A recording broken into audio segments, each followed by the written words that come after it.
네. 오늘 이 주제가 좀 다루기 어려운 주제 같습니다. 왜냐하면 이게 구원 의심에 관한 부분이기 때문에요.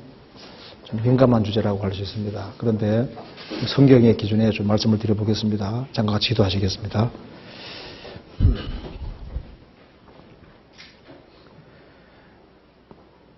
저희를 사랑하시는 하나님 아버지 감사합니다. 오늘도 저희들을 한자리에 불러 모아주시고 하나님 말씀 앞에서 교훈받게 해주신 것을 감사합니다. 이 시간 주 성령께서 우리 가운데 두루 역사해 주시고 주의 뜻이 무엇인지 밝히 알 수 있도록 도와주시고 또 구원의 확신과 의심에 관한 중요한 주제에 대해서 주님이 간섭해 주시고 주의 뜻이 무엇인지를 나타내 주시옵소서. 오늘 이 말씀을 통해서 마음속에 있는 여러 가지 의문들을 제해 주시고 우리의 행보를 말씀 위에 굳게 세워 주옵소서. 주 예수 그리스도 이름 받들어 기도하옵나이다. 아멘. 성경 마태복음 28장 찾으시겠습니다.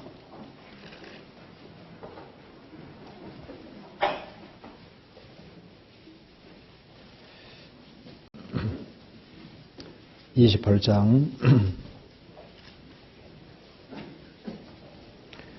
16절입니다.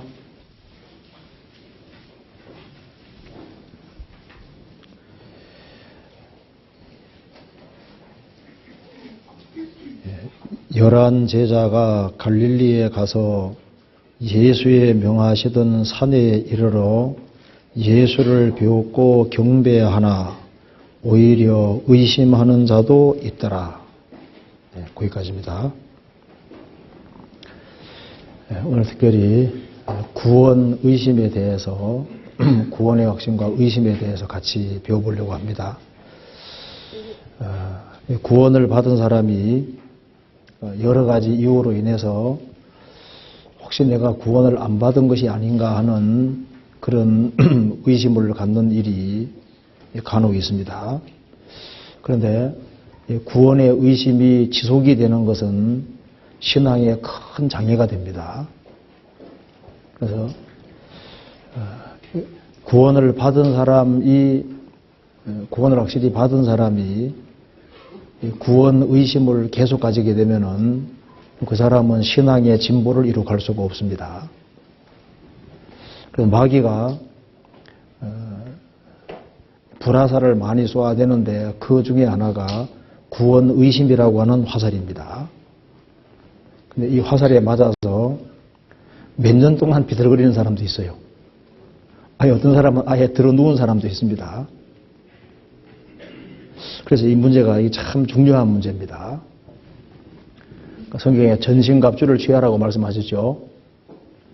악한 자의 화전, 마귀가 불화살을 계속 쏘아야 되는데 그 중에 하나가 구원에 관한 부분, 구원 의심에 관한 부분, 그것으로 끊임없이 화살을 쏘아야 됩니다.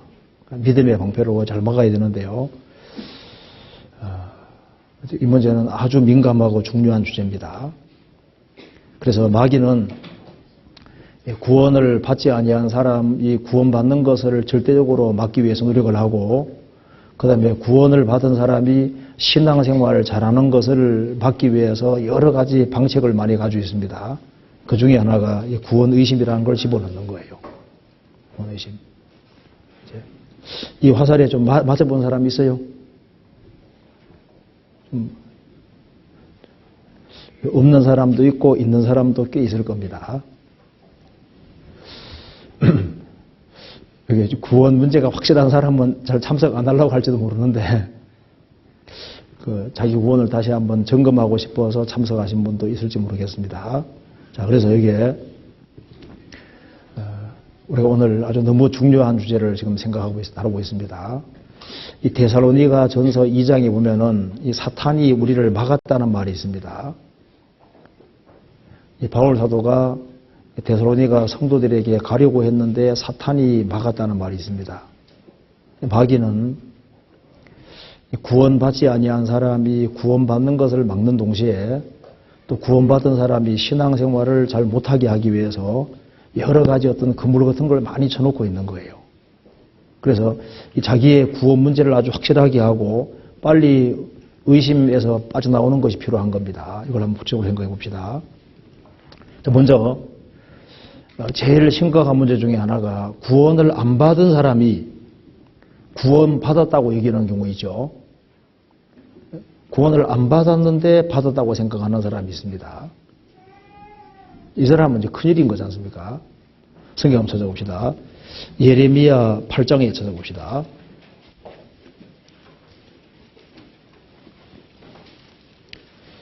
예레미야 8장 11절 보시겠습니다.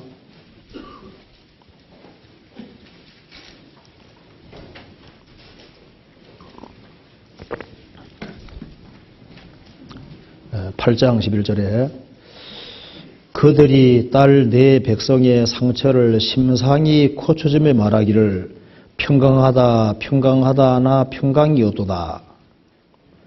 이 거짓 선지자들이 이스라엘 백성들의 상처를 심상히는 대충 고쳐주면서 말하기를 평강하다 평강하다나 평강이었도다.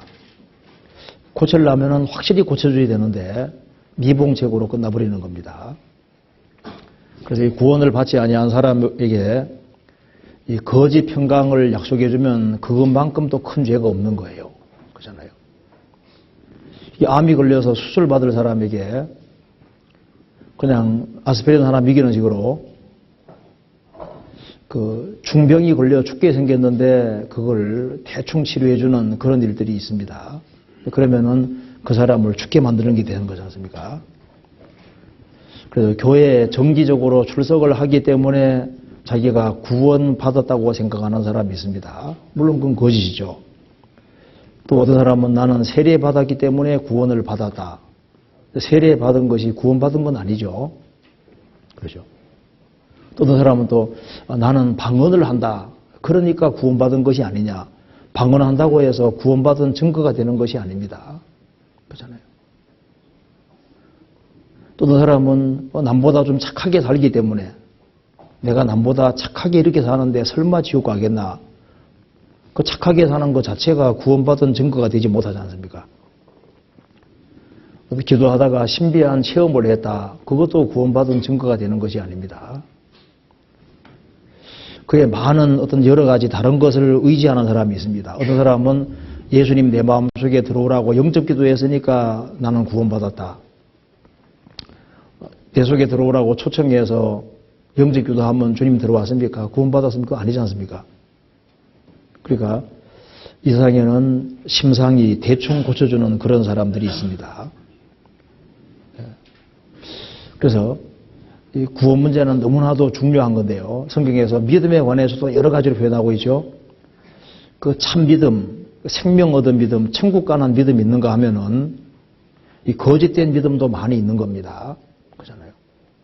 성경에 보면은 헛된 믿음도 있고 버리운 믿음도 있고 죽은 믿음도 있고 이적을 통한 믿음도 그 완전한 믿음이 되지 못합니다. 요한복음 2장에서 예수님이 이적 행하시는 것을 보고 많은 사람들이 예수님 이름을 믿었지만은 예수님은 안 믿었다고 되어 있습니다. 그러니까 그 자기 믿음을 확실하게 점검하는 것이 필요한 거예요. 겨자씨 안 할 만한 믿음, 생명 있는 믿음, 그 확실한 참 믿음이 있어야 되는 겁니다. 그러면 어떤 믿음이 천국 가는 믿음이냐? 우리가 잘 아는 대로 회개하고 복음을 믿으라 그러죠. 그래서 이 속죄함을 얻고 그 죄를 사함 받는 순간에 성령이 들어오시는데 그 속죄와 새 생명, 그 죄를 사함 받고 성령이 들어오심으로 사람이 중생하는 겁니다. 이제 그 사람만 거듭난 사람이고 그렇지 아니한 사람은 구원받은 사람이 아닌 겁니다. 하나님께서 사람이 천국 가는 통로로 딱 한 가지를 주신 거예요. 회개하고 복음을 믿어라. 복음을 확실하게 믿을 때 실제로 죄를 사함 받는 일이 있고 성령이 오심으로 새 사람이 되는 일이 있는 겁니다. 어떤 사람은 수십 번 말씀을 들어도 못 깨달아요. 왜 그러냐면 마음 태도가 잘못돼서 그런 겁니다. 태도가. 어떤 사람은 삐딱한 마음 태도로 계속 들으니까 구원받을 수 없잖아요. 어떤 사람은 건성으로 무관심에 듣는 사람도 있습니다.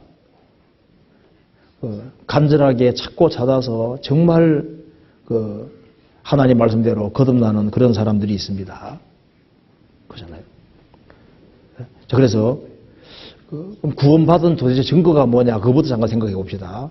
내가 확실히 구원받았느냐, 그걸 뭐로 보장할 수 있느냐, 그것부터 잠깐 생각해 봅시다. 먼저 요한일서 중심으로 해서 간단하게 먼저 구원받은 증거가 뭔지부터 먼저 생각해 봅시다. 요한일서 5장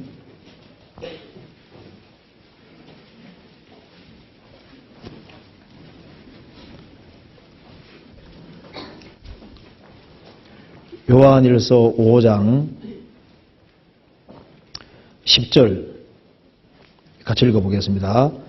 하나님의 아들을 믿는 자는 자기 안에 증거가 있고 하나님을 믿지 아니하는 자는 하나님을 거짓말하는 자로 만드는 것이나니 이는 하나님께서 그 아들에 관하여 증거하신 증거를 믿지 아니하였습니다.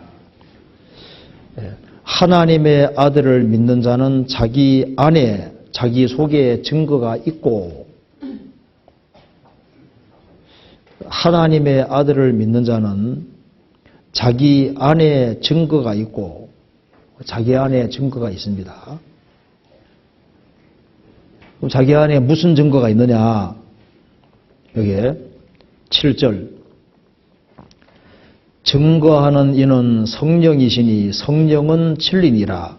증거하는 이가 셋이니 성령과 물과 피라. 또한 이 셋이 합하여 하나이니라. 증거하는 이가 셋이라 그랬죠.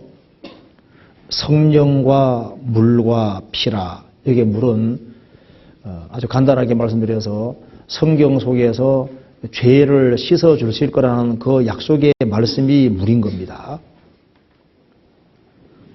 구약 성경 속에 하나님께서 예수님을 보내주심으로써 우리 죄를 처리해 주실 거라고 수도 없이 약속하셨습니다. 그 약속의 말씀이 물이고 거기에 예수님께서 피를 흘림으로 도장을 쳤고 성령께서는 그것을 믿게 해주시는 겁니다. 그러니까 마음속에 무슨 증거가 있냐 하면은 이 하나님께서 속죄해 주시겠다는 그 말씀에 예수님께서 피를 흘리셨고 성령께서는 그걸 믿게 해주시기 때문에 그 마음속에 무슨 증거가 있냐 하면은 찬송가 나와 있죠. 그 피가 마음속에 큰 증거 됩니다. 노래죠. 그 피가 예수님 피공도가 믿어지는 겁니다. 그리고 그 피공도를 성령께서 믿게 해주신 거예요. 그래서 증거하는 이는 성령이시니 성령은 진리니라. 그래서 말로만 듣던 예수님, 그 막연한 예수님, 그 십자가의 피공로를 깨달을 때 그때 죄와 죽음과 심판과 저주에서 벗어나게 되는 겁니다. 그래서 자기 안에 하나님의 아들을 믿는 자는 자기 안에 증거가 있다. 무슨 증거가 있냐면 피가 믿어지는 겁니다. 그리고 그 피를 성령께서 믿게 해주신 거예요. 주와 판자는 한 영이 되는 겁니다. 그 성령이 친히 우리 영으로 더불어 우리가 하나님의 자녀인 것을 증거하신다. 그 성령이 영에 들어오시는 겁니다. 그래서 하나님의 아들을 믿는 자는 자기 안에 증거가 있다. 그래서 하나님의 아들이 된 사람은 속에 증거가 있고 그리고 그 사람은 분별력이 있는 겁니다. 요한일서 2장 20절 보시겠습니다. 2장 20절 같이 읽어보겠습니다. 너희는 거룩하신 자에게서 기름 부음을 받고 모든 것을 아느니라. 너희는 구원받은 너희는 거룩하신 자에게서 기름 부음을 받고 모든 것을 아느니라. 성령을 받아야만 모든 것을 알 수 있는 분별력과 힘이 생기게 되는 거예요. 그래서 신령한 것은 신령한 것으로 분별합니다. 그래서 이 거듭나지 아니한 사람의 마음, 아니한 사람은 거듭난 사람의 마음을 이해할 수가 없는 거예요. 그래서 거듭나지 아니한 사람은 거듭나지 아니한 사람 마음은 이해가 되는데 거듭난 사람 마음은 이해가 안 되는 겁니다. 그런데 거듭난 사람은 거듭나지 아니한 사람의 마음도 이해가 되고 거듭난 사람 마음도 이해가 되는 거예요. 신령한 분별력이 있게 되는 겁니다. 너희는 거룩하신 자에게서 기름 부음을 받고 모든 것을 아느니라. 알 수 있는 힘이 와 있는 거예요. 그래서 설교를 들으면은 알 수 있는 힘이 있습니다. 그 모를 리가 없어요. 주님의 양은 주님의 음성을 듣습니다. 성경 고린도전서 2장을 찾아봅시다.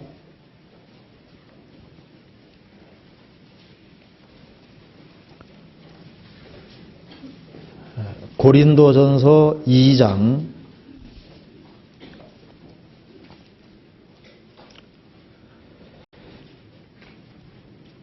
11절 사람의 사정을 사람의 속에 있는 영 외에는 누가 알리요? 이와 같이 하나님의 사정도 하나님의 영 외에는 아무도 알지 못하느니라. 우리가 세상의 영을 받지 아니하고 오직 하나님께로 온 영을 받았으니 이는 우리로 하여금 하나님께서 우리에게 은혜로 주신 것들을 알게 하려 하심이니라. 우리가 이것을 말하거니와 사람의 지혜 가르친 말로 아니하고 오직 성령의 가르친 것으로 하니 신령한 일은 신령한 것으로 분별하느니라. 14절 같이 읽겠습니다. 육에 속한 사람은 하나님의 성령의 일을 받지 아니하나니 저희에게는 미련하게 보이며 또 깨닫지도 못하나니 이런 영적으로야 분별함이니라. 육에 속한 사람, 다른 번역에는 성령이 없는 사람입니다. 성령이 없는 사람, 거듭나지 아니한 사람은 하나님의 성령의 일을 받지 아니한다. 저희에게는 미련하게 보이며 또 깨닫지도 못하나니 이런 영적으로야 분별함이니라. 성령을 받은 사람만 분별력이 생기는 거예요. 틀림없이 분별력이 있습니다. 그래서 성경 말씀을 알아들을 수 있는 힘이 생긴다니까요. 어리석은 자는 온갖 말을 믿으나 온갖 말을 믿는 사람은 어리석은 사람입니다. 입이 맛을 변별한 같이 귀가 말을 분변치 않느냐. 귀가 분별력이 생겨요. 주님 양은 주님 음성을 듣습니다. 분별력이 있는 거예요. 맞죠? 안 맞아요? 분별력이 있습니다. 그리고 이제 거듭난 사람은 형제자매를 알아보고 사랑합니다. 그 특징이 있는 거예요. 요한일서 3장 보시겠습니다.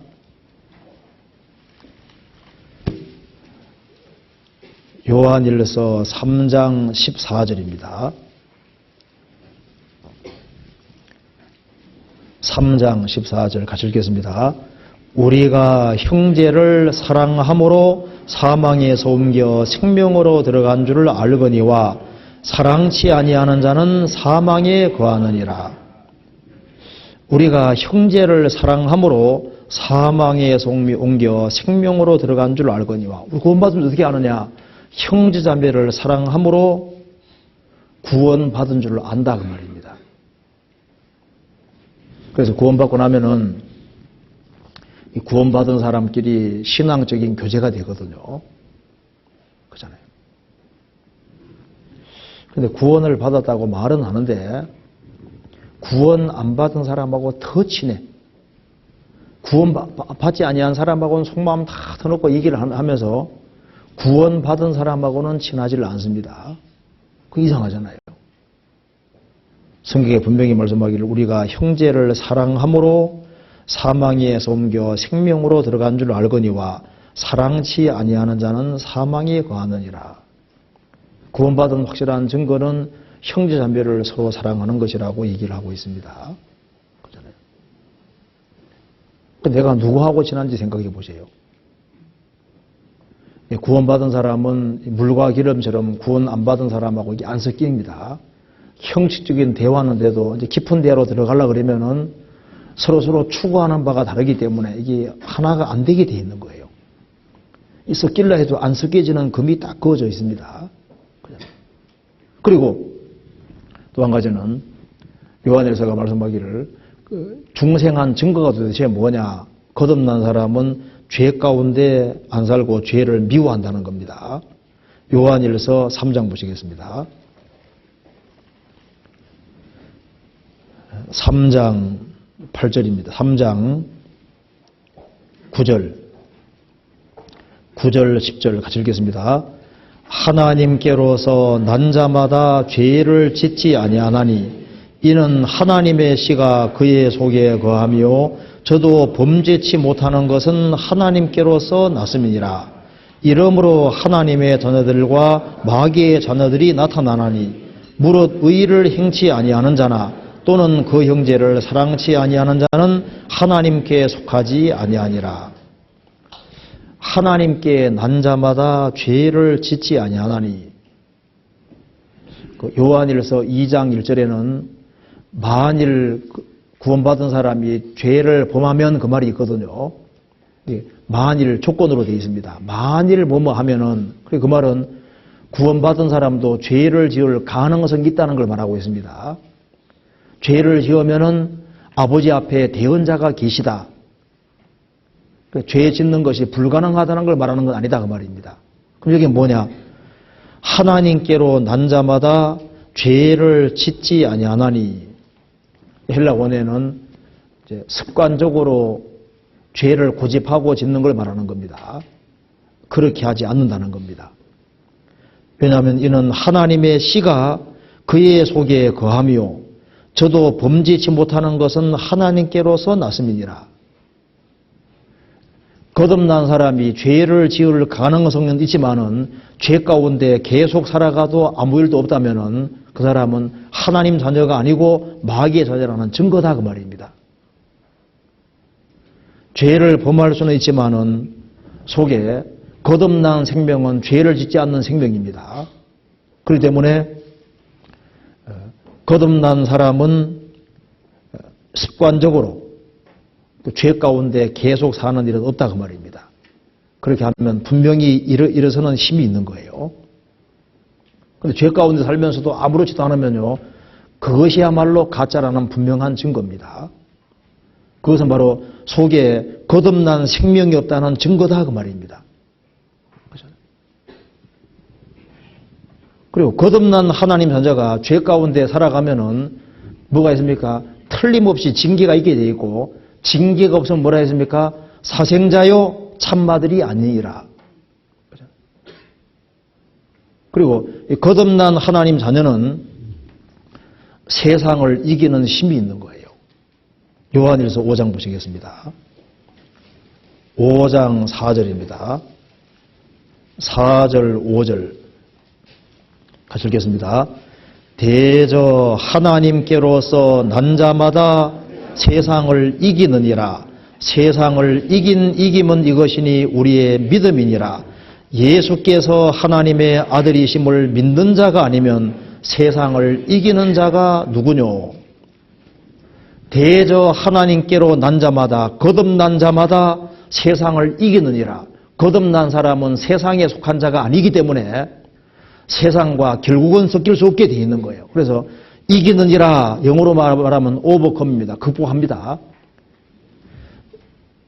하나님께로서 난 자마다 세상을 이기느니라. 여러 가지 부딪히는 속에서도 생명이기 때문에 이거 일어나는 힘이 있는 거예요. 산에 이 바위 사이 뚫고 식물이 올라오는 거 보세요. 그게 생명입니다. 생명은 삐집고 나오는 힘이 있는 거예요. 아무리 세상이 나를 누르려고 해도 하나님께로 난 자는 생명이기 때문에 그걸 극복하고 이기는 힘이 있다 그 말입니다. 세상을 이긴 이금은 이것이니 우리의 믿음이니라. 예수께서 하나님의 아들이심을 믿는 자가 아니면 세상을 이기는 자가 누구뇨?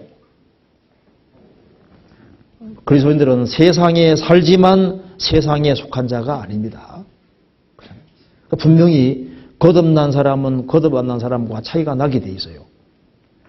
그래서 한 사람이 중생할 때 문 밖에서 문을 통과하는 순간에, 좁은 문 통과하는 순간에 죄짐이 떨어지면서 성령이 들어오셔서 그 사람이 중생, 새 사람이 되는 겁니다.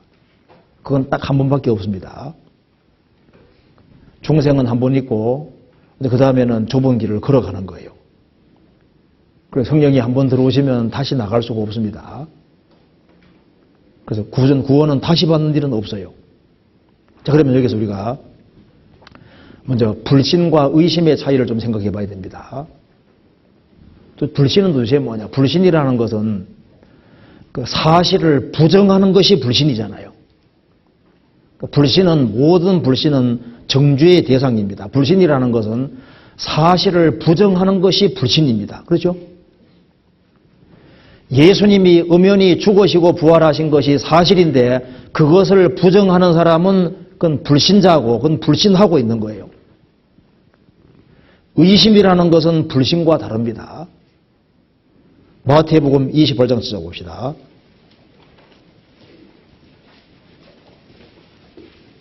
마태복음 28장 16절.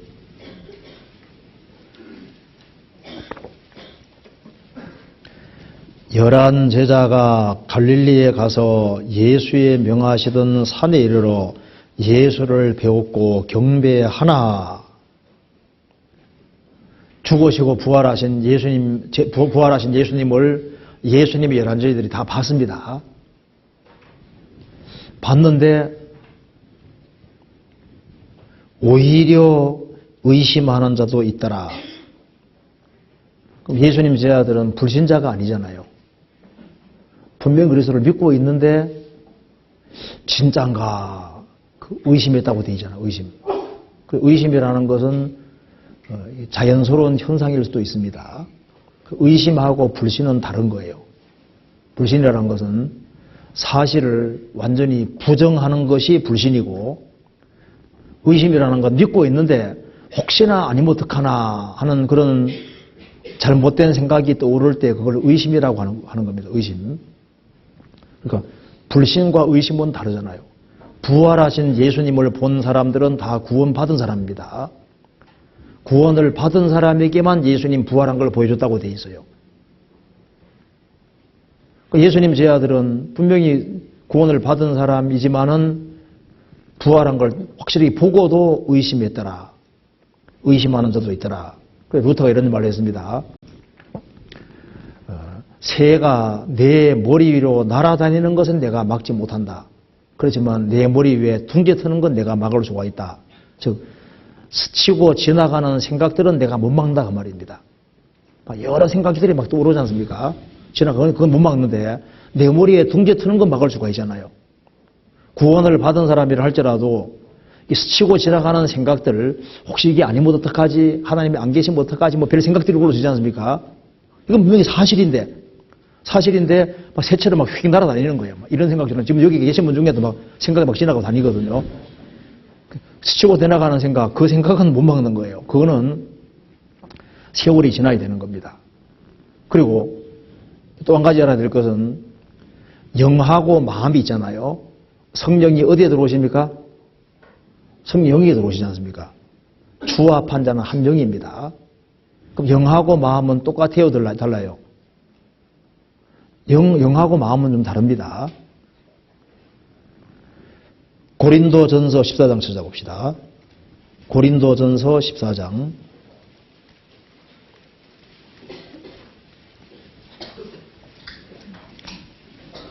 14장 15절입니다.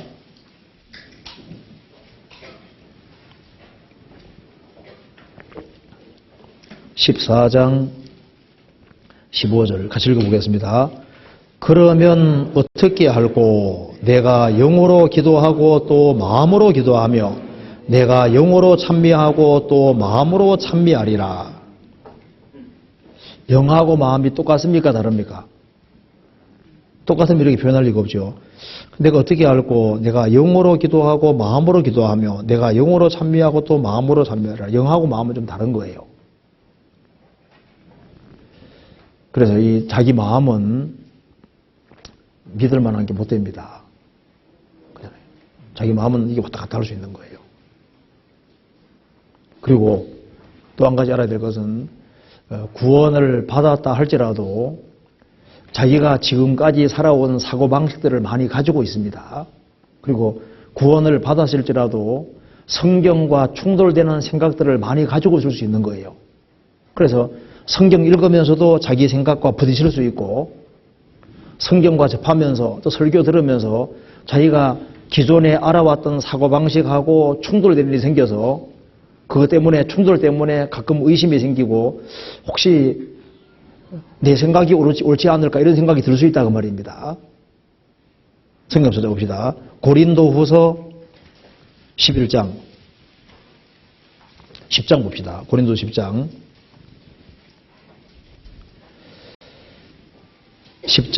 4절 5절 같이 읽어보겠습니다. 우리의 싸우는 병기는 육체에 속한 것이 아니요 오직 하나님 앞에서 견고한 진을 파하는 강력이라. 모든 이론을 파하며 하나님 아는 것을 대적하여 높아진 것을 다 파하고 모든 생각을 사로잡아 그리스도에게 복종케 하니. 우리의 싸우는 병기, 우리의 싸우는 무기는 육체에 속한 것이 아니요 육체에 속한 것을 가지고서는 마귀의 강력한 진을 부술 수 없다는 겁니다. 람보 같은 사람이 막 무기 막 무장하고 이렇게 해도 소용없는 거예요. 여기 말한 대로 우리의 싸우는 병기는 육체에 속한 것이 아니요 뭐 미사일이라든가 뭐 원자폭탄이라든가 뭐 다른 거 그거 가지고 되는 문제가 아니다 그 말입니다. 이 세상의 온갖 것을 동원해 되는 것이 아니고 오직 하나님 앞에서 견고한 진, 마귀 진, 그 잘못된 그 모든 것들을 파하는 강력한 힘을 가진 강력이란 말은 강력한 말씀이다 그 말입니다. 우리의 무기는 강력한 말씀인데 하나님 말씀을 잘 들어야만 모든 이론을 파하며, 구원받은 사람에게 하는 말인데요. 구원받아도 잘못된 이론들이 많아요. 근데 이것이 성경을 계속 배우면은 성경이 강력한 힘과 능력이기 때문에 성경이 잘못된 이론들을 하나씩 부숴가는 거예요. 하나님 아는 것을 대적하여 높아진 것이 많이 있는데 이것이 부서져 가는 겁니다. 생각이 아직까지 굴복이 안 된 것이 많은데 하나님 말씀을 계속 배우면은 하나님 말씀이 잘못된 생각을 굴복시켜서 이제 점점 복종시켜 버리는 거예요. 그러면은 딴 생각이 적어지게 되는 겁니다. 그런데 세상에 살다가 갑자기 구원받아 놓으면은 지금까지 기존에 배워왔던 그 많은 이론들이 있는데 구원받고 좋았는데 성경 배우다 보면은 충돌이 막 생기잖아요. 그래서 왜 꼭 이렇게 했을까? 왜 저렇게 했을까? 막 생각이 막 들 수 있거든요. 충돌이 생기는 겁니다. 그런데 말씀을 계속 배워나가면은 세상의 모든 학문들은 초등학문이고 그리고 결국은 하나님 말씀이 옳았다는 것이 이제 배워가면 배워갈수록 더 알게 되고 그래서 성경은 위로 올라가고 나의 모든 이론이나 모든 것 다 밑에 내려가게 되는 겁니다. 점점. 그런데 이제 구원을 받아서도 이제 이 자기의 어떤 이론이나 생각들이 많이 있기 때문에 평상시에는 범사에 주님을 인정하고 살아가는 것처럼 보이잖아요. 그런데 중요한 문제가 땅 터지면은 성경은 은폐가 되어 사라지고 주님 잠깐 비키시오 하고 자기 방법대로 하잖아요.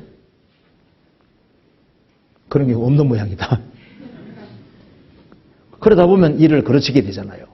나중에 보면 성경이 맞았는데 자기 방식대로 한 것에 대해서 후회한다 그 말입니다. 그렇죠? 자, 자기 구원의 확신은 아주 중요한 겁니다. 구원을 받은 자가 자기 구원이 아주 확실하다는 걸 알면 알수록 그 사람은 심차게 살 수 있는 거예요. 누가복음 10장 찾아봅시다.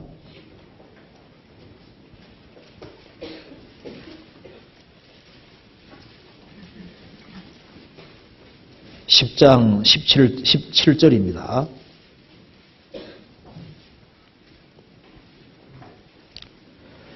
네, 70인이 기뻐 돌아와 가로되 주여 주의 이름으로 귀신들도 우리에게 항복하도이다. 20절 같이 읽겠습니다. 그러나 귀신들이 너희에게 항복하는 것으로 기뻐하지 말고 너희 이름이 하늘에 기록된 것으로 기뻐하라 하시니라. 예수님이 12명의 제자를 부르시고 그 다음에 70명의 제자를 부르셨는데요.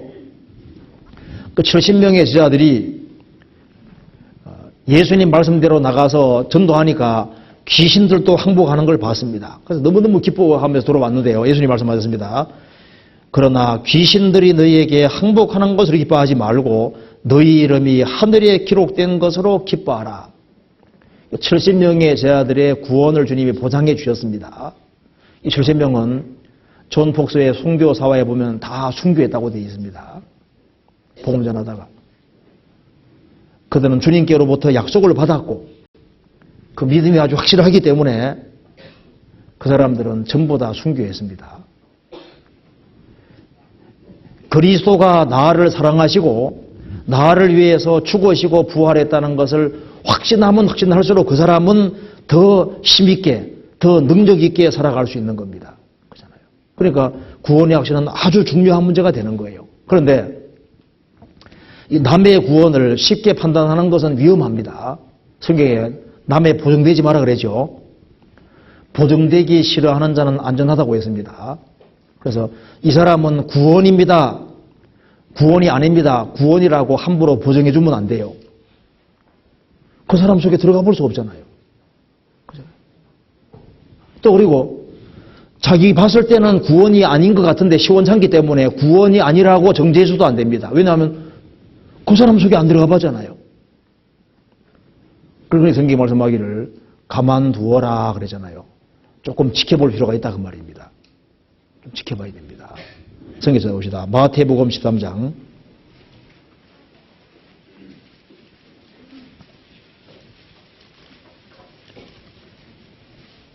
13장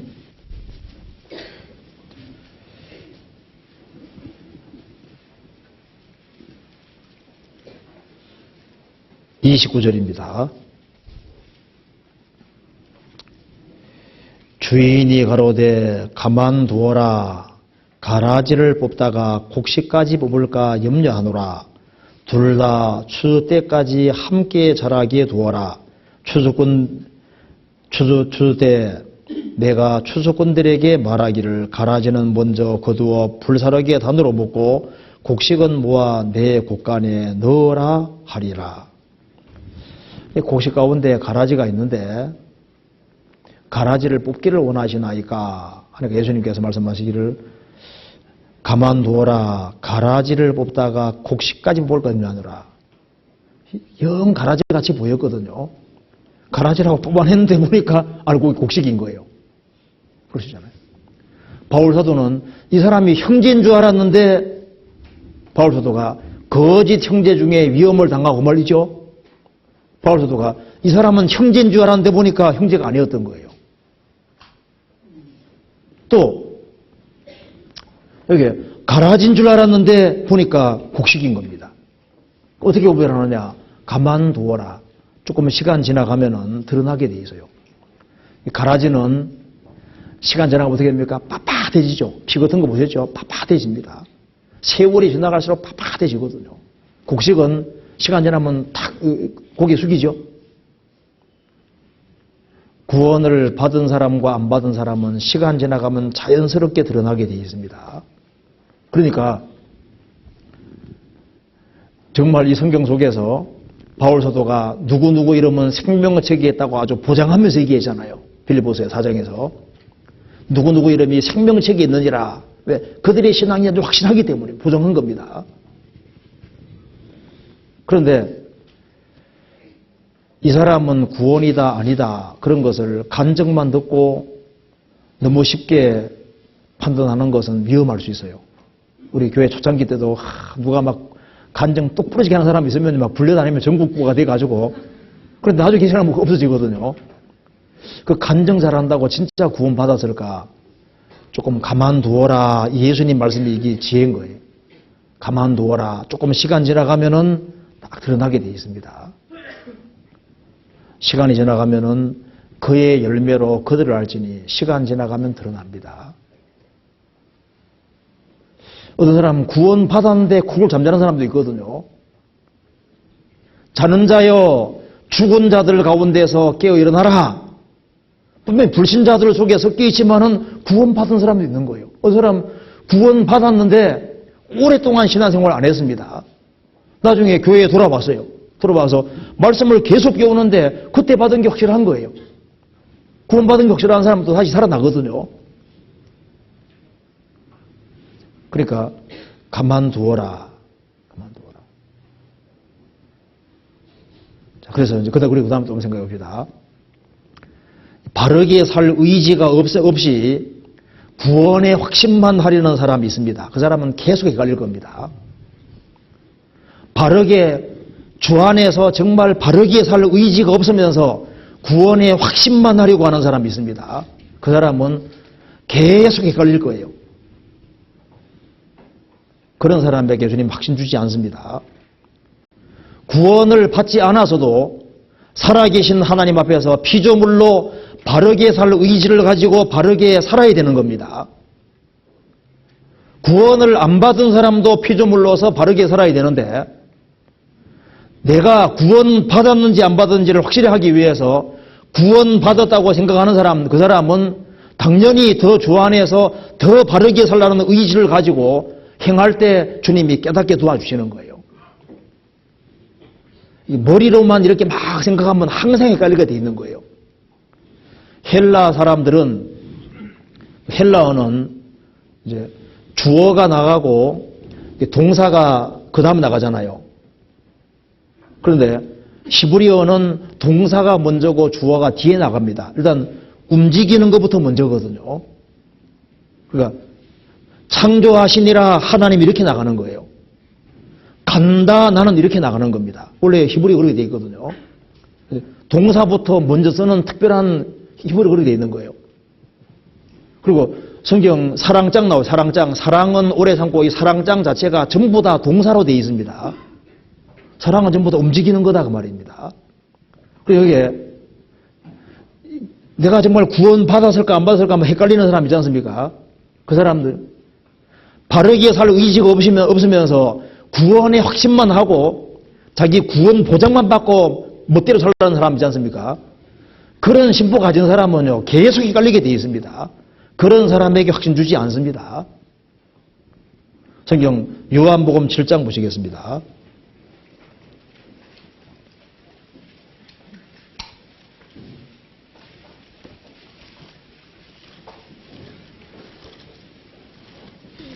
요한복음 7장 17절 같이 읽어보겠습니다. 사람이 하나님의 뜻을 행하려 하면 이 교훈이 하나님께로서 왔는지 내가 스스로 말함인지를 알리라. 사람이 하나님의 뜻을 행하려 하면 그런 행하려는 의지가 있어야 된다 그 말입니다. 그 행하려고 할 때 의지가 있을 때 그 마음이 들어가거든요. 하나님은 영이시기 때문에 그 사람의 마음이 들어가지 않고서는 아무것도 안 깨달아지게 돼 있는 거예요. 사람이 하나님의 뜻을 행하려 하면 주님의 가르침과 교훈이 하나님께로서 왔는지 내가 스스로 말함인지를 알리라. 빌립보서 4장 찾아보시겠습니다.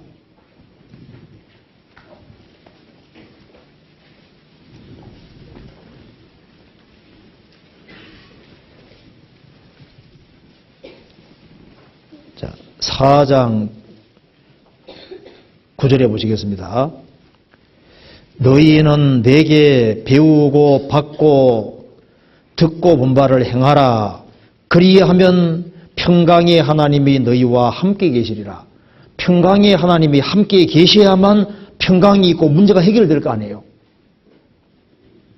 근데 행하려는 의지가 없는 사람들이 있거든요. 그런 사람은 계속 헷갈리게 돼 있을 겁니다. 그리고 또 한 가지는요. 바르게 살지 않으면서도 나는 구원을 받았으니 천국은 갈 것이다 이렇게 생각하는 사람이 있는데 이 사람은 진짜 위험한 사람인 거예요. 죄를 담대하게 지으면서도 천국은 갈 것이다 생각하는 사람은 그 사람은 성령이 안 들어와 있는 사람일 겁니다. 성령이 들어온 사람은 자신이 죄 가운데 넘어져 살면은 갈등과 괴로움을 느끼고 내가 정말 구원받았으면 이렇게 살 수 있을까 하는 탄식이 올라오면서 어떻게 하든지 빠져나오려고 하도록 되어 있습니다. 그런데 구원을 받았다고 말은 하면서 자기 편한 대로 편리한 대로 살면서 천국은 갈 것이다 이렇게 생각하는 사람은 그 사람 속에는 성령이 안 와 있다는 증거일 겁니다.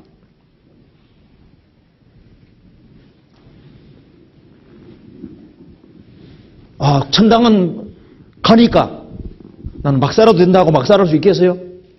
그렇게 살 수 있다면 그것이야말로 이론이라는 증거인 거예요. 성경에 말씀하기를 이 사람들은 담대하며 고집하며 떨지 아니하며 그 말이 있거든요. 아주 과감하게 담대하게 악을 행하면 떨지도 않습니다. 성령 있는 사람이 그렇게 될 수 있냐 그 말입니다. 유다서 1장에 저희는 너희와 함께 기탄 없이 먹고 마신다. 구원받은 사람에게 뭔가 말을 한마디 강하게 해도 양심에 콱 찔리도록 돼 있거든요.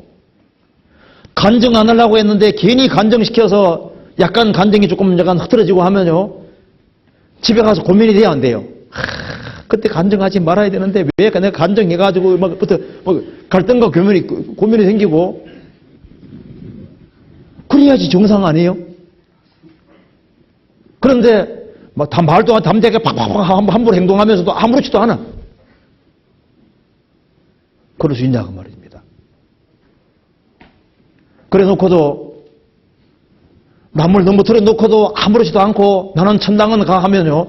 그 사람이 그거야말로 이론일 겁니다. 구원을 받은 사람은 그렇지 않을 겁니다. 구원받지 아니한 사람은 자기가 못 살아가면 탄식이 계속 올라오게 돼 있거든요. 속에 성령이 탄식하는데 자기가 탄식하지 않겠냐 그 말입니다. 성경에 말씀하기를 믿음과 착한 양심을 가지라.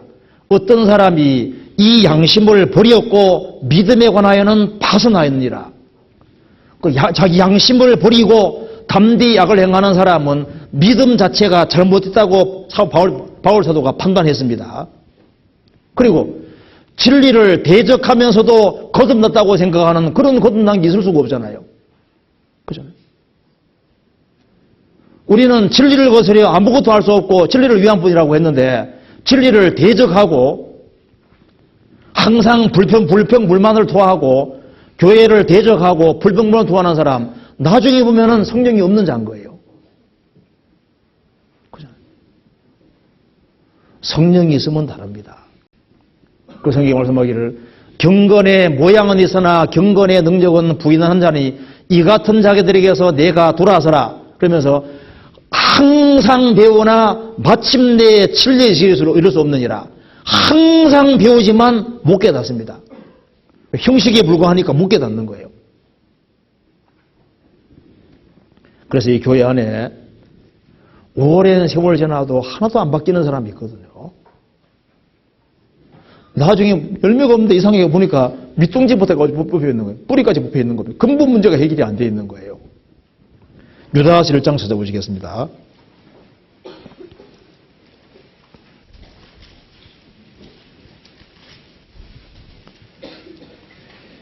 (1장) 12절입니다.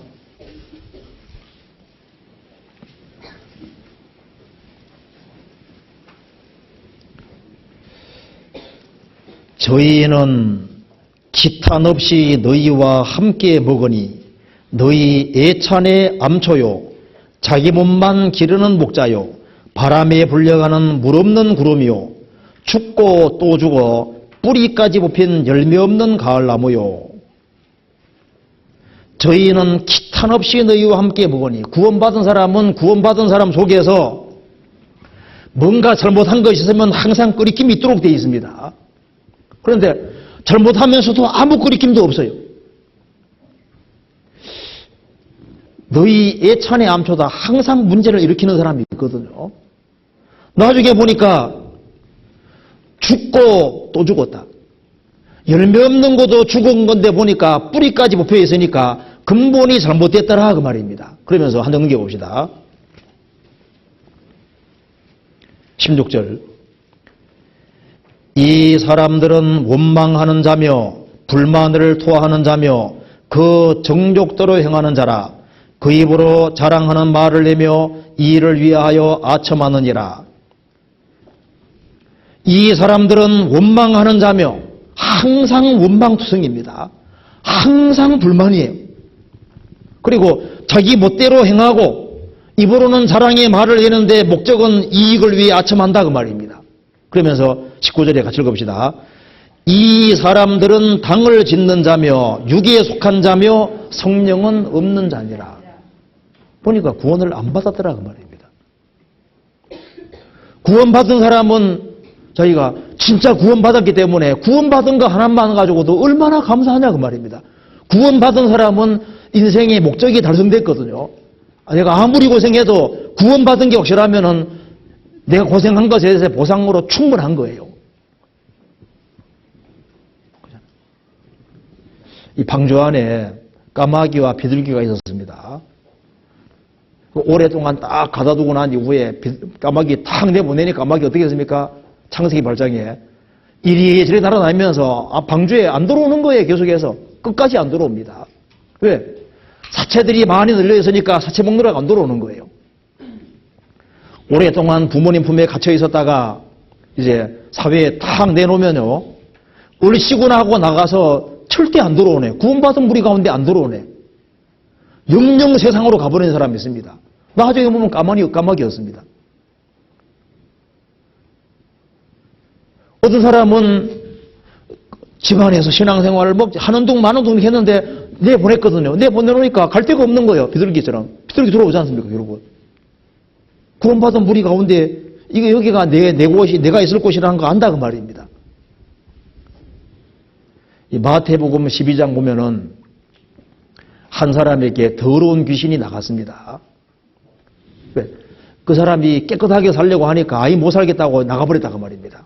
그런데 귀신이 갈 데가 없어서 돌아와 보니까 집이 비고 소재되고 수리되어 있습니다. 그래서 더 악한 귀신 7 데리고 와서 그 집에 거하니까 그 사람의 나중형편이 처음보다 더 심하게 됐느니라. 이 악한 세대가 또한 이렇게 되리라. 집을 비워두고 소재하고 수리했습니다. 예수님 당대 유대 종교가들은 이방 사람과 달리 착하게 살려고 노력했습니다. 집을 비워두고 집을 소재 막 열심히 쓸고 닦는 거예요.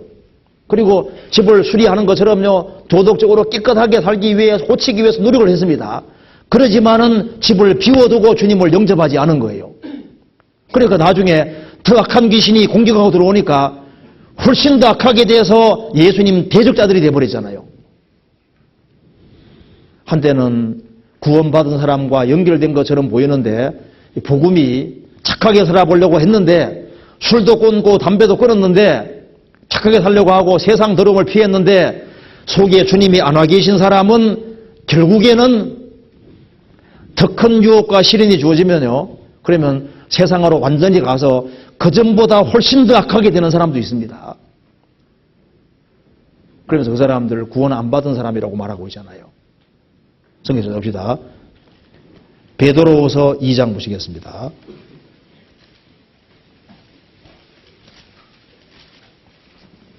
2장 20절.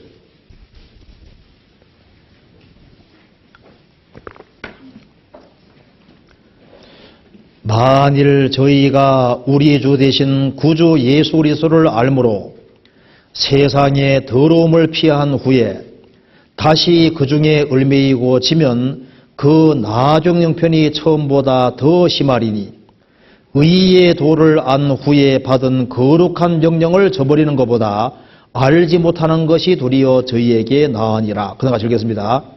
참 속담에 이르기를 개가 그 토하였던 것에 돌아가고 돼지가 씻었다가 더러운 구덩이에 도로 누웠다는 말이 저희에게 응하였도다. 한때 예수 믿고 착하게 살아보려고 했는데 그 속에 주님이 참으로 들어오지 아니하면은 여전히 개로 있기 때문에 토한 것에 돌아갑니다. 개가 자기 토한 거 먹는 거 보셨어요? 못 보셨구나. 실제로 먹어요. 개가 개똥도 먹습니다. 자기 똥도 먹어요. 저런, 어릴 때, 뭐 저런 기서 이렇게 생각하기도 했는데요. 자기 똥 먹는 거. 그러니까, 돼지가 씻었다가 더러운 구덩이에 도로 누웠다. 그렇죠. 그러니까 여전히 개돼지로 있는 겁니다. 거듭날 때, 속죄를 확실히 받은 사람 속에는 성령이 들어오셔서 새로운 본성이 생기는 거예요. 그렇잖아요. 그러니까 더러운 걸 밟을 수는 있지만은 이 뛰쳐나오는 힘이 또 있는 겁니다. 자, 그러면 이제 구원을 확실히 받은 사람이요. 구원 받은 사람이 의심하는 유형이 여러 가지가 있거든요. 그걸 한번 생각해 봅시다. 구원을 받은 사람이 왜 의심이라는 게 생길 수 있을까? 제일 첫 번째는 구원받은 이후에 진리 가운데 바르게 살아가면은 정상적으로 신앙생활을 쭉 하면은 의심이 잘 안 생길 거 아니에요. 그잖아요. 그런데 구원을 받은 사람이 정상적으로 신앙생활을 하지 못하고 죄 가운데 죄를 자꾸 짓게 되고 죄에 자꾸 넘어지게 되고 이렇게 하면은 혹시 내가 구원이 아닌 것이 아닌가 하는 그런 의심이 생기게 된다고 말입니다. 구원받은 사람이 혹 죄를 짓게 되면은 구원의 즐거움이 깨져버리잖아요. 구원의 즐거움이 깨지면은 마음이 답답해지고 주님은 나와 멀리 있는 것처럼 보이고 그러면은 이런 게 지속이 되면은 혹시 내가 구원 안 받은 것이 아닌가 그런 의심되는 생각이 올라올 수 있다고 말입니다. 죄를 지으면은 구원의 기쁨이 깨지고 자꾸 갈등이 생기는 거예요. 어떤 사람 말합니다. 죄 지으면서도 기쁘다 말하는 사람은 거짓말입니다. 죄 지으면서 영혼이 기뻐요. 그건 거짓말이잖아요. 그리스도인이 죄를 지으면 구원의 즐거움이 깨집니다. 마음이 우울해지고 답답해지는 거예요. 그래서 구원받고 난 이후에 구원받은 사람이 진리 가운데 바르게 행하지 아니할 때 그것이 지속이 될 때 내가 혹시 구원 안 받은 것이 아닌가 하는 그런 생각이 기본적으로 들게 돼 있는 겁니다. 신앙의 후퇴가 이루어지면 그런 일이 생기게 되는 거예요. 그렇잖아요. 그래서 구원받고 난 이후에 이런 걸 좀 생각해 볼 필요가 있습니다. 구원을 받아서도 죄의 기질은 내 속에 그대로 있구나 하는 것을 좀 확실하게 아는 것이 필요합니다. 저는 구원받으면 신령님이 되는 줄 알았는데 구원받아도 죄의 기질은 그대로 남아있는 거예요. 성경 베드로전서 보시겠습니다.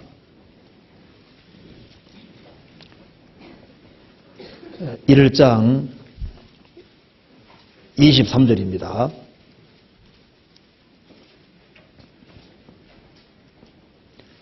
23절에 너희가 거듭난 것이 썩어질 씨로 된 것이 아니요 썩지 아니할 씨로 된 것이니 하나님의 살아있고 항상 있는 말씀으로 되었느니라. 분명히 거듭난 사람에게 하시는 말씀입니다. 11절 같이 읽어봅시다. 2장 11절 같이 읽읍시다.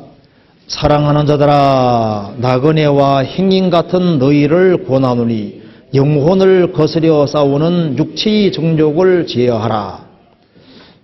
영혼이 거듭났고 영혼은 하나님을 추구하는데 영혼을 거스려 싸우는 육체의 정욕을 제어하라.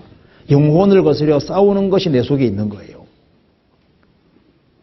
그래서 이것 때문에 갈등이 생길 수 있다 그 말입니다. 이 지속이 되면 이제 구원 의심으로까지 나갈 수 있는 거예요. 베드로전 3장 보시겠습니다. 3장 21절 같이 읽어보겠습니다. 물은 예수 그리스도의 부활하심으로 말미암아 이제 너희를 구원하는 편이 곧 세례라. 육체의 더러운 것을 제하여 버림이 아니요 오직 선한 양심이 하나님을 향하여 찾아가는 것이니라. 노아 홍수의 물은 세례의 그림자가 됩니다. 노아 방주는 예수님의 그림자고 방주 안에 들어가는 것처럼 예수님 안에 들어가서 구원을 받고 그 다음에 홍수를 통과한 것처럼 그 다음에 우리가 물을 통과하는 거예요. 그래서 노아 홍수물은 세례의 그림자가 된다 그 말입니다. 그런데 육체의 더러운 것을 제하여 버림이 아니요 이 죄된 본성과 기질이 없어진 건 아니다 그 말입니다. 오직 선한 양심이 하나님을 향해 찾아가는 것이니라. 거듭난 생명은 선한 생명이고 그 선한 양심이 하나님 향해 찾아가는데 육체의 더러운 것은 죄진 것이 아닙니다. 그렇기 때문에 구원받은 사람도 죄를 지을 가능성이 있고 넘어질 가능성이 있는 거예요. 구원받은 사람은 죄를 이기고 죄를 없애기를 원하지 않습니까? 그래서 막 죄를 뿌리 뽑고 싶어 하는데, 여기에서 이제 구원받은 사람이 이제 갈등할 수 있는 거예요. 죄 뿌리 뽑고 싶죠? 그런데 봐요. 죄를 뿌리 뽑고 싶은데 본성 자체를 없애려고 시도하면서 이제 갈등에 휘말리는 사람이 있다 그 말입니다. 가장 쉬운 예를 들어봅시다. 미움이라는 거 생각합시다. 여자분들 중에서는 미워하는 거 잘하는 사람이 있죠. 특별히 여자들은 대체로 마음이 좀 좁은 편이잖아요. 그래서 좀 미워하는 이게 죄를 많이 짓는데요. 미움 자체를 없애려고 노력하는 사람이 있거든요. 그런데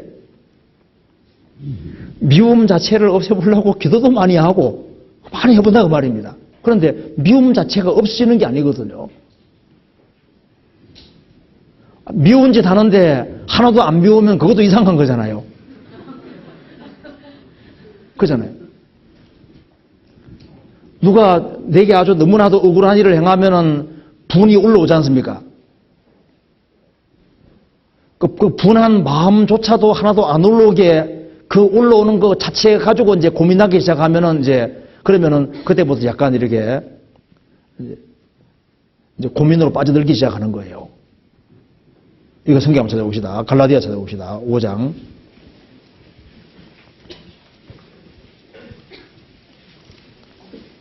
자, 5장. 자, 16절, 17절. 중요하게 같이 읽어봅시다. 내가 이르노니 너희는 성령을 좇아 행하라. 그리하면 육체의 욕심을 이루지 아니하리라. 육체의 소욕은 성령을 거스리고 성령의 소욕은 육체를 거스리나니 이 둘이 서로 대적함으로 너희의 원하는 것을 하지 못하게 하려 함이니라. 여기 너희는 성령을 좇아 행하라. 그리하면 육체의 욕심을 이루지 아니하리라. 여기 보면은 구원받은 사람 속에는 성령이 와 계시고 성령이 절대 안 나가십니다. 구원받은 사람 영속에는 항상 성령이 계셔요. 그리고 또 구원받은 사람 속에 이 죄의 본성도 주님 올 때까지 절대 안 없어집니다. 이게 없어지는 게 아니거든요. 그대로 있어요. 죄의 본성도 안 없어지고 있기 때문에 성령의 소욕이 있습니다. 소욕이 있고 육체의 소욕이 있어요. 그래서 이 둘이 대적에 싸운다 그 말입니다. 싸우는데 헬라 원어에는 이 둘이 참호를 파고 참호 안에서 지고전 펼치는 것으로 표현되고 있습니다. 그러니까 이제 양쪽에 참호를 파놓고 전쟁할 때 한쪽에서 A와 B가 있을 때 B 쪽에서 맹공격을 뽑으면은 A가 여기에 쏙 이제 숨어듭니다. 참호 속에 싹 숨어드는 거예요. 그러면은 A가 없인 것처럼 보이고 이긴 것처럼 보이는 거예요. 근데 이건 항상 있습니다. 안 나가거든요. 그래가지고 여기는 또 몰래몰래 힘을 길러가지고 이쪽에도 맹공격 뽑으면은 여기도 쏙 들어가요. 없는 것처럼 보여. 근데 딱 있는 거예요. 그래서 이게 엎치락뒤치락 한다고 말입니다. 여기 그대로 있는 거예요. 그러면은 너희는 성령을 좇아행하라. 그리하면 육체의 욕심을 이루지 아니하리라. 여기에 육체의 욕심이 올라오지 아니하리라 하고 이루지 아니하리라.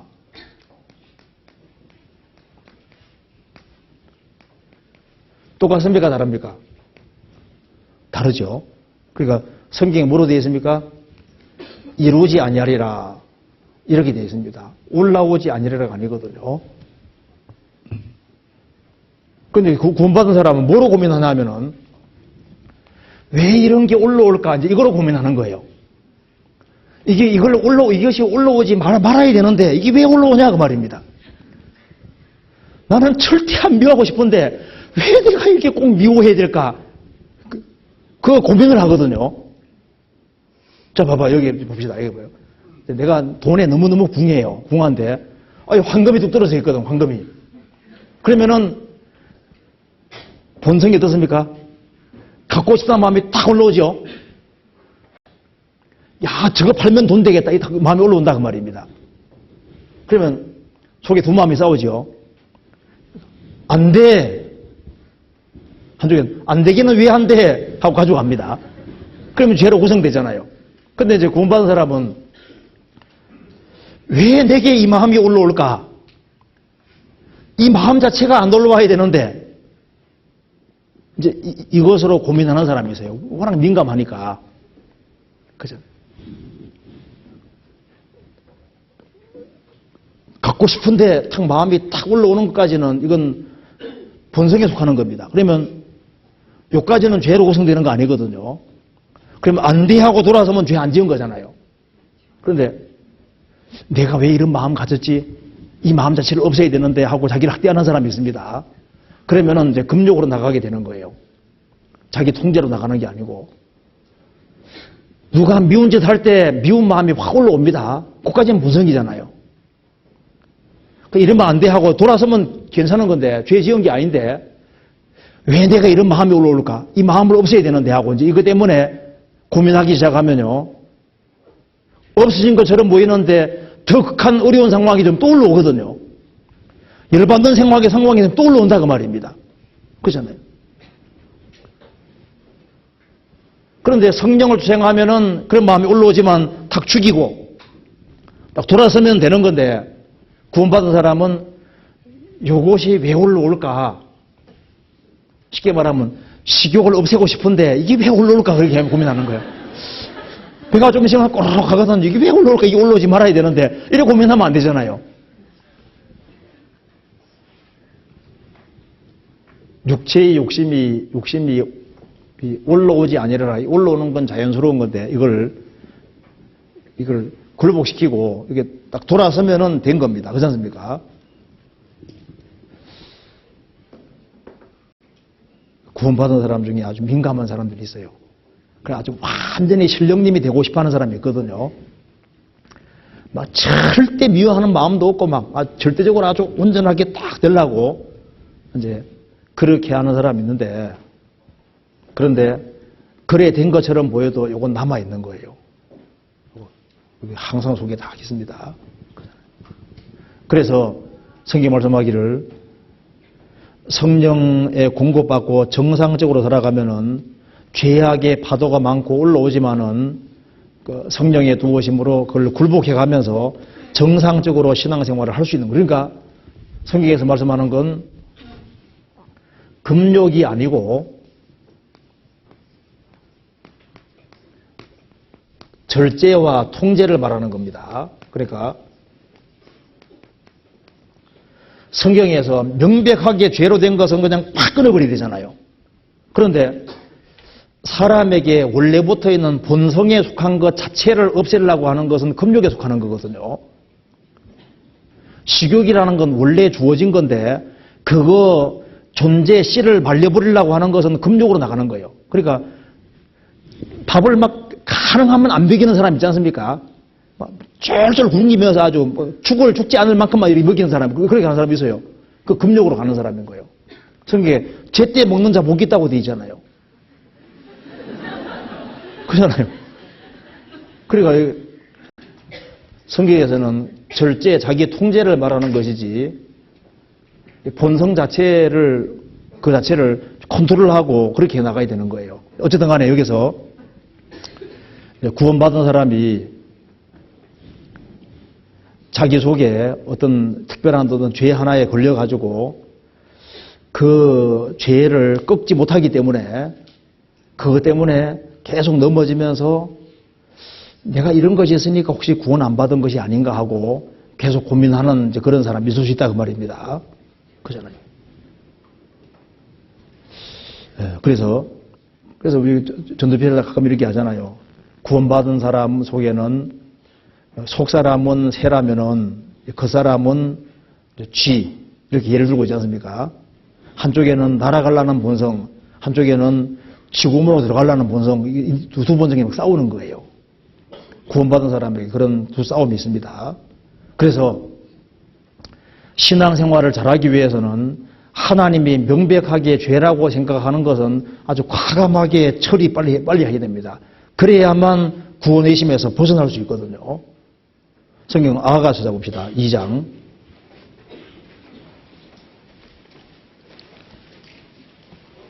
아가서 2장 찾아봅시다. 2장 15절에.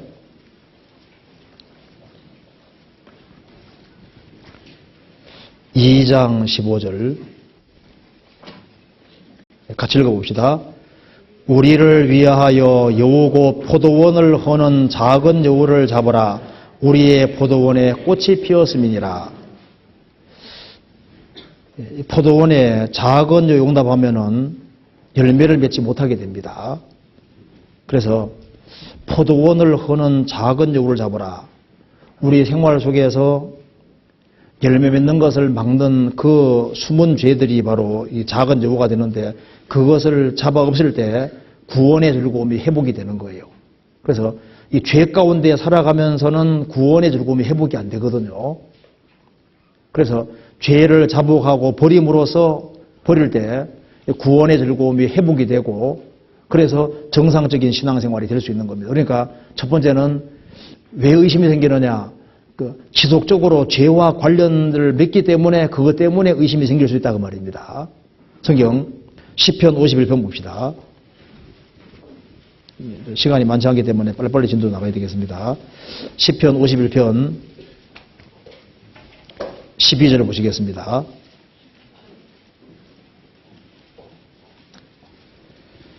(12절) 같이 읽어보겠습니다. 12절 13절 같이 읽읍시다. 구원의 즐거움을 내게 회복시키시고 자원하는 심령을 주사 나를 붙드소서. 그러하면 내가 범죄자에게 주의 도를 가르치리니 죄인들이 죽게 돌아오리이다. 그 죄를 자복하고 죄를 버리면은 다시 구원의 즐거움이 회복이 되고 자원하는 심령이 생기고 그래서 죄인들이 죽게 돌아오게 되는 겁니다. 그 첫 번째 케이스는 이 죄와 지속적으로 관계 맺는 것 때문에 의심이 그게 이제 지속되면은 그것 때문에 의심으로 발전할 수 있습니다. 두 번째 경우는 다른 사람의 간증과 비교해서 자기 구원을 판단하는 경우. 어떤 사람이 간증하는데 막 아주 멋지게 간증했습니다. 막 구원 받으니까 막 눈물이 쏟아지고 막 아주 뭐 감정적인 표현을 막 너무 멋있게 했거든요. 그래서 막 시점도 아주 확실하게 얘기하면서 똑부러지게 얘기를 하는데, 야, 좋겠다. 나는 왜 그런가? 다른 사람의 구원과 비교해서 혹시 내가 구원 안 받은 것이 아닌가, 이제 그렇게 의심하는 경우가 있습니다. 그런데 중요한 것은 사실과 감정이 있을 때 뭐가 중요합니까? 사실이란 것이 더 중요합니다. 그렇잖아요. 자, 100번 기뻐도 예수님이 안 죽어줬습니다. 그럼 천국 못 가잖아요. 크게 기쁜 건 없어도 예수님이 날 위해 죽으시고 부활한 이건 확실해. 그럼 어디 갑니까? 천국 가잖아요. 막 너무너무 마음에 막 기쁨과 즐거움, 감사가 막 넘치는데 그게 뭐 천번에 있어도 합니다. 그렇지만은 예수님이 죽으시고 부활한 사실 없으면 천국 못 간다고 말입니다. 그렇죠? 그러니까 감정적인 것이 중요한 것이 아니고 예수님이 죽으시고 부활한 이것이 사실이냐 그게 중요한 거예요. 그리고 감정 차이는 나게 돼 있습니다. 누가복음 7장 보시겠습니다.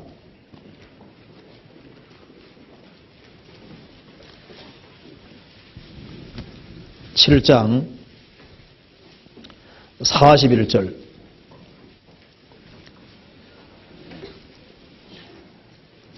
가라사대 빚주는 사람에게 빚진 자가 둘이 있어 하나는 500데나리온을 졌고 하나는 50데나리온을 졌는데 갚을 것이 없으므로 둘 다 탕감하여 주었으니 둘 중에 누가 저를 더 사랑하겠느냐? 시몬이 대답하여 가로되 제 생각에는 많이 탕감받은 자니이다. 가라사대 내 판단이 옳다 하시고 여자를 돌아보시며 시몬에게 이르시되 이 여자를 보느냐 내가 내 집에 들어오매 너는 내게 발씻을 물도 주지 아니하였으되 이 여자는 눈물로 내 발을 적시고 그 머리털로 씻었으며 너는 내게 입맞추지 아니하였으되 저는 내가 들어올 때로부터 내 발에 입맞추기를 그치지 아니하였으며 너는 내 머리에 감람류도 붓지 아니하였으되 저는 향유를 내 발에 부었느니라. 이러므로 내가 네게 말하노니 저의 많은 죄가 사해졌도다. 이는 저의 사랑함이 많음이라. 사함을 받은 일이 적은 자는 적게 사랑하느니라. 이게 바리새인도 예수님을 영접을 했습니다. 그런데 한 여인이 비싼 향유를 예수님에게 부었습니다. 눈물로 발을 적시고 그렇게 한 거예요. 바리새인이 저 여자는 우리 동네에서 큰 죄인인데 판단하는 겁니다. 예수님 말씀하셨습니다. 빚진 자가 둘이 있는데 하나는 500데나리온, 우리나라 말로 하면 1,500만 원입니다. 하나는 50데나리온, 1,500만 원 빚진 사람과 150만 원 빚진 사람이 있는데 둘 다 탕감해줬다. 그럼 네 생각에는 누가 탕감시켜준 사람을 더 사랑하겠느냐? 제 생각에는 많이 탕감받은 자니다. 옳다고 하셨습니다. 자, 1,500만 원 빚진 사람과 150만 원 빚진 사람 둘 다 탕감해주면은 많이 탕감받은 사람이 훨씬 더 좋을 거 아니에요. 그러니까 이 여인은 죄가 너무너무 많은 데서 예수님이 구세주인 걸 깨달았으니까 사함받은 일이 많은 사람은 많이 사랑하거든요. 그러니까 탕감받은 사실은 똑같아도 많이 탕감받은 사람은 사랑의 표현을 크게 하게 돼 있는 거예요. 그래서 자기 죄를 아주 깊이 느끼고 예수님 행하신 것을 너무 크게 느끼는 사람은 그것에 대해서 감사함이 너무 크기 때문에 그것을 어떻게 표현하냐 하면은 이 여인처럼 향유를 예수님에게 붓고 눈물로 발을 적시고 그 사랑의 행동을 아주 과감하고 크게 하잖아요. 그런데 사함받은 일이 적은 사람은 사해준 건 고마운데 탕감받은 사실이 적으니까 행동으로 표현하는 게 적다 그 말입니다. 그렇죠. 그러니까 탕감받은 사실만 똑같이 나머지는 차이가 나지 않습니까? 탕감받은 건 똑같은데 느끼는 것이 다르니까 감사 표현도 다르고 행동 나타나는 것도 다른 거예요. 그렇죠? 그럼 이게 이제 벌써 머리 잘 들어가는 사람은 이렇게 생각할 겁니다. 이럴 줄 알았으면 죄를 많이 짓고 구원받는 건데. 근데 그거 안 좋은 거예요. 죄를 많이 짓고 구원받았다 합시다. 그럼 죄 끊느라고 얼마나 고생해요. 술, 담배 많이 하다가 구원받은 사람은 술, 담배 끊느라고 고생 무치가 합니다. 술, 담배 안 하는 사람은 그런 걱정이 없는 거예요. 오히려 죄에 적게 짓고 구원받은 사람이 훨씬 유리한 경우입니다. 죄 많이 짓고 구원받은 사람 절대 부러워하지 말아요.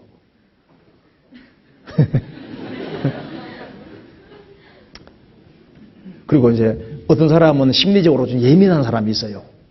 그 죄를 적게 지었으면서도 죄를 크게 느끼는 사람이 있거든요.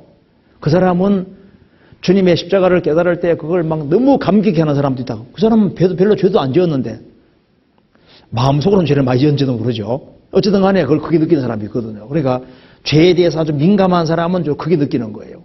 그렇잖아요. 똑같이 출애굽을 해서도 에집트가 지긋지긋한 사람은 뒤를 돌아보지도 않잖아요. 그런데 에집트가 좀 살만 했는데 고기 국물도 있고 부추도 있고 마늘도 있고 있었다 그 말입니다. 그런데 하나님이 무서워서 이제 구원받고 나왔다 합시다. 그러면 가나안 땅 가면서도 자꾸 돌아보는 거예요. 그렇죠? 하나님 무서워서 비로소 구원받고 나왔는데 세상이 안 가봤기 때문에 세상이 자꾸 그립거든요. 자꾸 돌아보는 사람이 있다고. 그렇잖아요. 그러니까 먼저 그래서요. 다른 사람의 구원 간증하고 비교하지 말아요.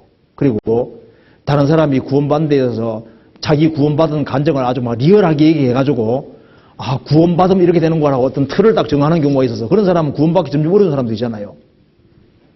그렇잖아요. 구원받았다는 사실이 중요하지 감정 표현은 다 차이가 나게 되어 있습니다. 그러니까 남 감정하고 비교하면 안 됩니다. 또 한 가지는 이 구원받은 날짜 때문에 날짜가 애매해서 고민하는 사람이 있습니다. 그 사람은 몇 년, 몇 월, 며칠, 몇 시에 아주 확실히 구원받았습니다. 뭐 시간까지 확실히 얘기를 하거든요. 그런데 어떤 사람은 그 전에 받았는지 이번에 받았는지 그 받은 날짜가 헷갈리는 경우 있잖아요. 그것 때문에 구원 의심하는 사람도 있습니다. 그렇죠? 네, 그런 사람이 있을까 봐 성경에 한번 찾아봅시다. 마가복음 8장 봅시다.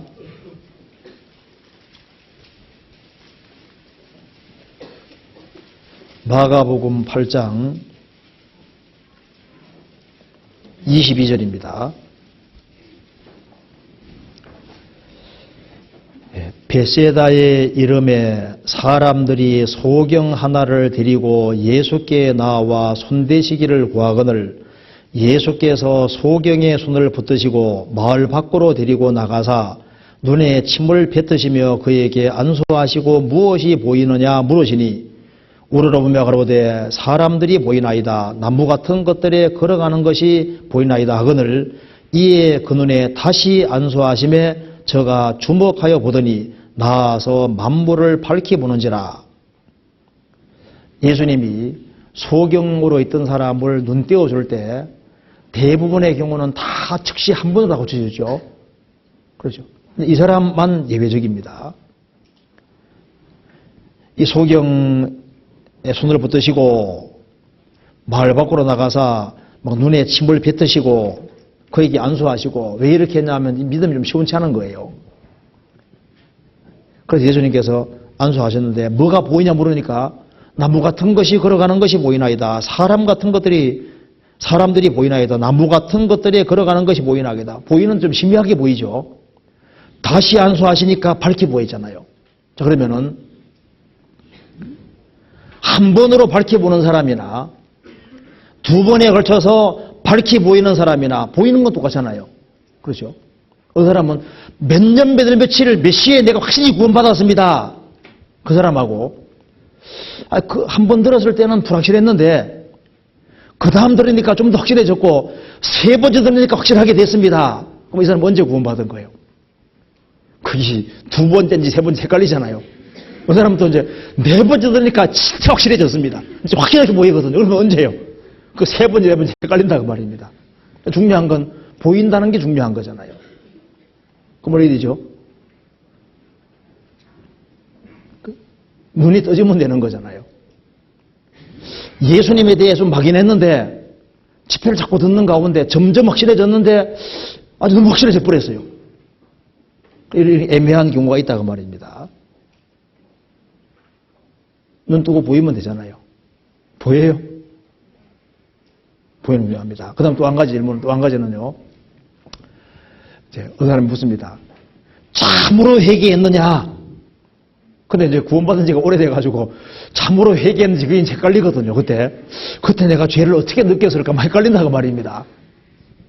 그런데 그때 진짜 회개하고 믿었는지 막 그게 헷갈리는 경우 있잖아요.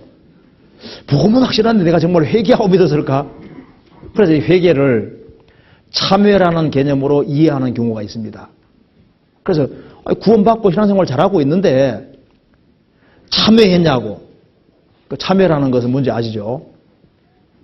회개와 참회는 다른 거잖아요. 참회는 막 죄를 지어짜면서 막 죄를 막 너무너무 괴로워하고 슬퍼하면서 그렇게 하는 만큼 그것에 비례해서 죄에 사해준다고 생각하는 그런 개념이 참회거든요. 성경에서는 참회를 가르치지 않습니다. 참회가 아니고 회개예요, 회개. 회개라는 것은 방향을 돌이킨다 그런 뜻이잖아요. 어떻게 회개하는 거냐 하면 회개라는 게 뭐냐면요. 성경 한번 찾아봅시다. 누가복음 24장 찾아봅시다.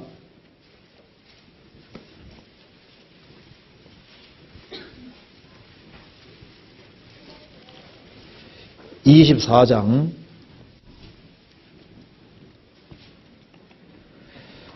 46절입니다.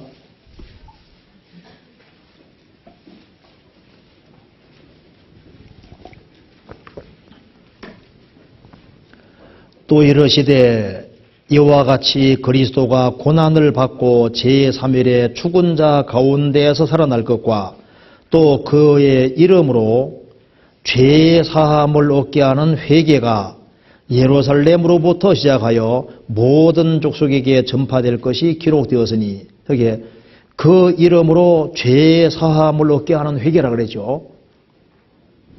진짜 회개하는 사람은 죄 사함을 얻게 하는데 그럼 어떻게 하는 게 회개냐 그 말입니다. 성경에서 봅시다. 사도행전 20장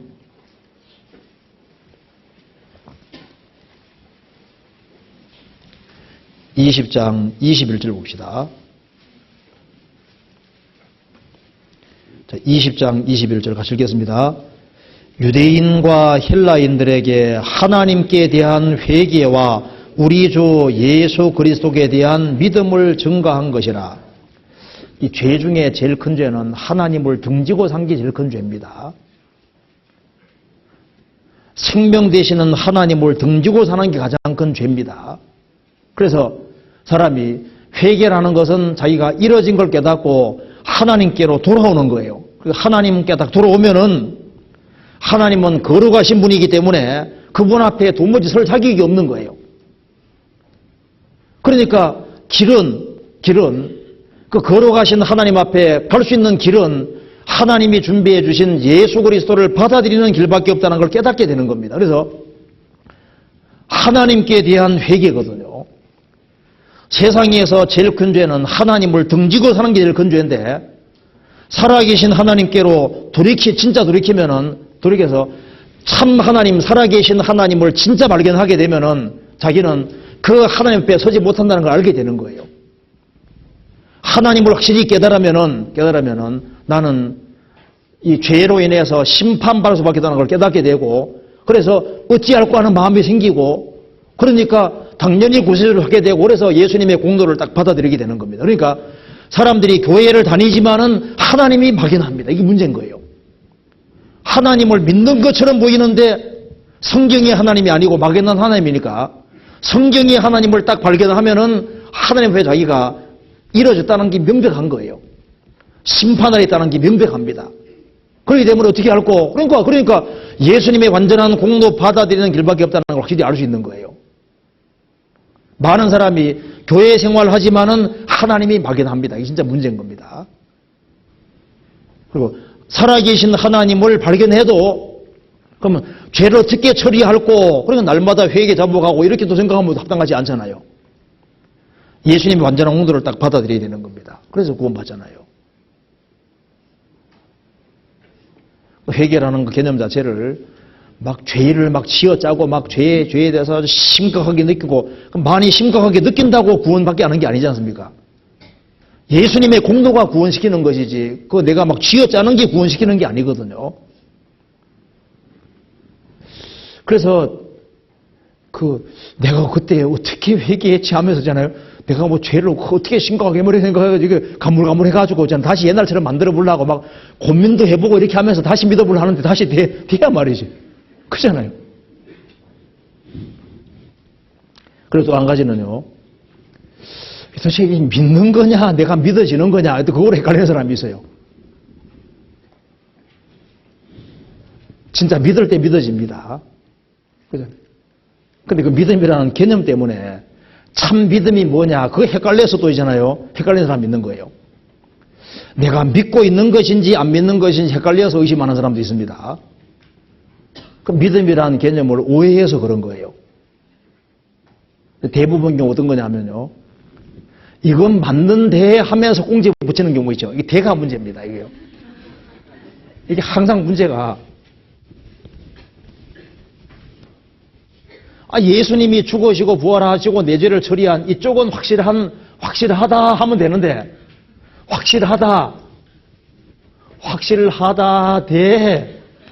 확실한데 이 뒤에가 어쩌고저쩌고 이렇게 나가거든요. 그렇죠? 이건 확실한데 하면서 이제 나가는 거예요. 뒤에 꽁지 붙이는 겁니다. 그래서 이 뒤가 확실하면은 이건 확실한데 이게 확실하면 된 건데 이건 확실한데 하면서 뒤에다 하나 붙이거든요. 이것이 확실하게 되면은 내 구원도 확실하게 될 텐데 이렇게 생각하는 사람이 있는 거예요. 그렇죠? 이쪽은 확실한데 대하면서 이렇게 뒤가 막 나가는 거예요. 그런 사람 있죠. 그러니까 믿음이라는 개념 자체가 우리 이런 얘기를 하잖아요. 믿는다는 말 자체는, 믿는다는 원래 말 뜻은 맡긴다, 부탁한다, 의지한다, 기댄다 그런 뜻인 거예요. 그래서 믿는다 그 말은 부탁한다, 의지한다, 기댄다 이 대상 쪽을 기대는 것이 믿음이거든요. 그러니까 이런 예를 들지 않습니까? 두 산 사이에 다리가 놓여 있는데 이 다리는 얼마나 고물 다리인지 지나가면 다 떨어지는 다리입니다. 이쪽에서 아무리 믿습니다 하고 지나가도 이 다리가 잘못되어 있으니까 떨어질 수밖에 없잖아요. 그 믿음이라는 것은 자기가 기대기 때문에 기대는 대상이 중요한 거예요. 대상이. 어디에 기대냐 이게 믿음인 겁니다. 자기 공로에 기대느냐 예수님의 공로에 기대느냐 이것이 21세기 공법으로 만든 다리라면은 땡코도 지나가도 안 빠진 다리라면은 그러면 용감하게 지나갈 수 있죠. 왜? 대상이 확실하니까. 믿음이라는 것은 내 쪽이 확실하냐가 아니라 예수님 쪽이 확실하냐 하고 예수님 완전한 공도 여기에 기대는 것이 믿음인 거예요. 그렇잖아요. 그러니까 이쪽은 확실한데 하면서 있잖아요. 이 다리 지나가면서 이건 확실한데 하면서 막 상상이 막 올라오거든요. 근데 이거 뒤에 꽁지 붙일 필요가 없는 거예요. 그 외국에 한 선교사가 어떤 원주민에게 전도하러 갔습니다. 원주민의 말도 배우고 글도 배웠어요. 그런데 그 원주민들에게 이제 성경책을 번역해서 반포해야 되겠는데 요한복음부터 번역합니다. 요한복음 믿는다는 말이 많잖아요. 그런데 그 나라는 믿는다는 말이 없는 거예요.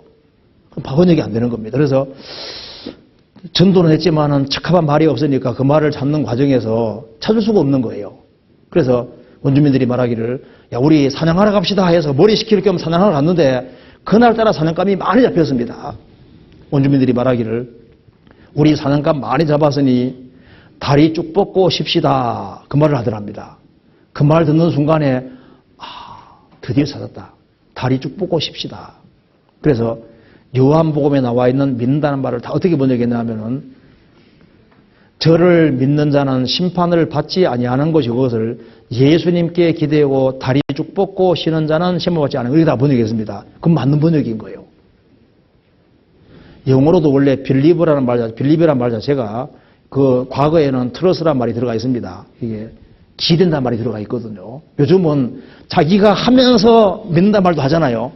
원래 영어로도 원래 믿는다는 말 자체가 원래는 내가 못하기 때문에 믿는다는 말인 거예요. 기댄다는 말인 거예요. 내 공로가 없기 때문에 예수님 공로에 기대는 것이 믿는 거잖아요. 그잖아요. 믿는다는 말은 다 맡기고 다리를 끄고 쉬는 거예요. 내가 못하기 때문에 주님 완전한 공로에 기대는 겁니다. 그 믿음이잖아요. 그 또 한 가지는 구원받은 사람 중에 의심하는 경우 중에 또 한 유형은 심리적으로 좀 예민한 사람이 있어요. 그 마음이 다른 사람보다 굉장히 민감한 사람이 있습니다. 그런 사람은 이 마음이 다치기가 쉬워요. 그래서 마음이 아주 너무 예민한 사람은 구원받은 사람은 항상 기쁩니다 하면요. 속에서 벌써 송사가 올라오거든요. 나 항상 기쁜 건 아닌데.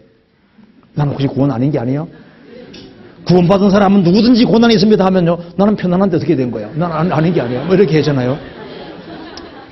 두려워하는 자는 지옥 간다 그러면 나 두려워하는 마음이 있는데 나 지옥 가는 거 아닌가? 이렇게 해서 아주 민감한 사람이 있는 거예요.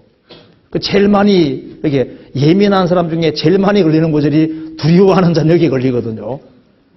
이렇게 두려워하는 자는 지옥 간다 할 때 두려워하는 자는 말 자체가 두려워하는 자는 지옥 간다는 그 원래 뜻이 무슨 뜻이냐 하면은 이게 로마서 8장 찾아봅시다.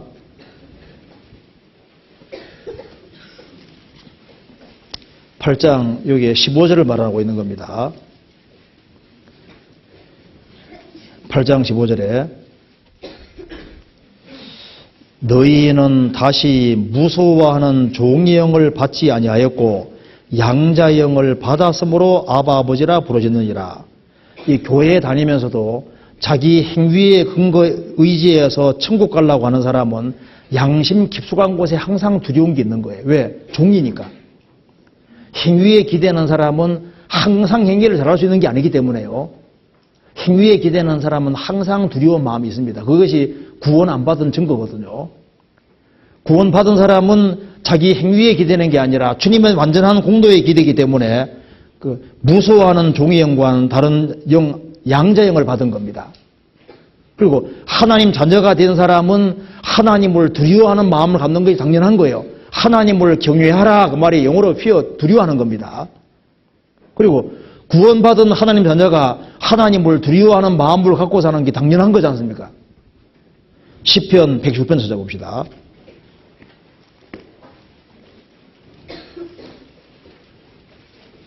(119편) 120절.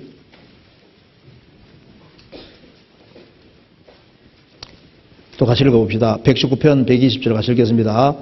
내 육체가 주를 두려워함으로 떨며 내가 또 주의 판단을 두려워하나이다. 내 육체가 주를 두려워함으로 떨며. 이것이 또 가족력이 있는 경우도 있는데요. 아버지가 너무 무서운 사람이 있거든요. 구원받은 사람 중에 마음이 아주 민감한 사람 중에 아버지가 무섭기 때문에 하나님도 구원받아도 공포의 대상식으로 조금 잘못하면 막 무조건 두들겨 패는 아버지 이렇게 생각하는 사람도 있는 거예요. 아주 심리적으로 아주 예민한 사람이 있을 수 있습니다. 그리고 여기에 두려워하는 자는 지옥 간다고 할 때 그 또 한 가지는 그 소심씨 가르치는 거예요. 전력정에 비겁쟁이 가르치는 겁니다. 남의 이목이 두려워서 과감하게 믿는 데 나아가지 아니하는 비겁장이잖아요. 구원을 받긴 받아야 되는데 내가 구원받으면 친구들이 어떻게 생각할까, 집안 식구 어떻게 생각할까 이렇게 해서 남의 이목이 무서워서 과감하게 그리스도를 믿는 데 안 나가고 주춤하고 결국 믿는 데서 비겁장이 되는 사람이죠. 안 믿는 사람, 안 믿게 되는 비겁장이 가르치는 거예요. 그래서 이게 이제 심리적으로 아주 예민한 사람, 이런 사람에게 그런 게 생길 수 있습니다. 그렇잖아요. 그리고 또 한 가지는 의심 생기는 경우 또 한 가지는 만사가 불통일 때, 만사가 잘 안 돼갈 때. 그래서 이 어려움이 지속이 될 때 이제 회의적인 마음이 생기게 되고, 그래서 어려움이 계속되면요, 내가 혹시 이뤄진 자가 아닌가 하는 그런 이렇게 의심되는 생각이 올라올 수 있는 거예요. 그래서 연약하기 때문에 의심이 생길 수 있습니다. 그래서 너무 고난이 지속이 되면 하나님 나를 버리신 것은 아닐까? 그럼 내가 이뤄진 자가 아닐까? 이런 생각도 이제 이렇게 의심이 올라올 수 있는 거예요. 시편 찾아봅시다. 71편에.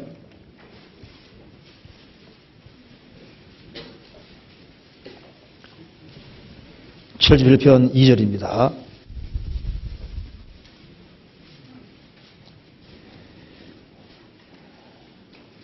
(77편) 2절. 10편 77편 2절. 나의 환난 날에 내가 주를 찾았으며 밤에는 내 손을 들고 거두지 아니하였으며 내 영혼이 위로받기를 거절하였도다. 내가 하나님을 생각하고 불안하여 근심하니 내 심령이 상하도다. 주께서 나로 눈을 붙이지 못하게 하시니 내가 괴로워 말할 수 없나이다. 내가 옛날 곧 이전에를 생각하여서오며 밤에 한 나의 노래를 기억하며 마음에 묵상하며 심령에 궁구하기를 주께서 영원히 버리실까? 다시는 은혜에 베풀지 아니하실까? 그 인자하심이 길이 다하였는가? 그 허락하심을 영구히 피하셨는가? 하나님이 은혜 풀기를 베푸심을 잊으셨는가? 노하심으로 그 경우를 막으셨는가 하였나이다. 또 내가 말하기를 이는 나의 연약함이라. 사람이 연약해지면은 이런 생각이 올라오게 되는 거예요. 도대체 하나님이 나를 영원히 버리신 건 아닐까? 혹시 나를 잊어버린 건 아닐까? 그 노하심으로 긍휼을 막으셨는가? 사람이 연약하면은 의심이 생길 수 있습니다. 믿음이 적은 자여 어찌하여 의심하였느냐? 믿음이 적음으로써 의심이 생길 수 있습니다. 그렇잖아요. 그리고 또 한 가지는 그 잘못된 교훈에 미혹되어서 자기 구원을 의심하고 하는 사람이 있습니다. 분명히 속죄를 받고 죄사함 받고 신앙생활 잘했는데 누가 속삭여가지고 그런 건 구원 아니야. 예수님 피로만 청구하는 것이 아니야 하면서 다른 구원이 있는 것처럼 얘기하면서 사람을 미혹시키는 사람이 있습니다. 그렇게 해서 주님 피로 구원받는 구원 말고 다른 구원을 쫓아가는 그런 사람이 있습니다. 그런 사람은 신앙생활을 완전히 망칠 수밖에 없잖아요. 그리고 구원을 받아서도 믿음이 연약하면은 잘못된 학설들이 들어오면은 의심이 올라올 수 있습니다. 막 글을 싸게 진화론을 막 쫙 텔레비전에서 얘기를 하는 거 쫙 들으면요. 혹시 진화된 것이 아닌가? 이게 혹시라는 게 사람을 죽이는 거예요. 혹시 마귀가 공격하는 중에 하나가 혹시거든요. 그리고 이제 어떤 이렇게 공부를 하다 보면요. 성경과 배치되는데 아주 그럴싸하게 막 맞는 것처럼 얘기를 하는 것이 있잖아요.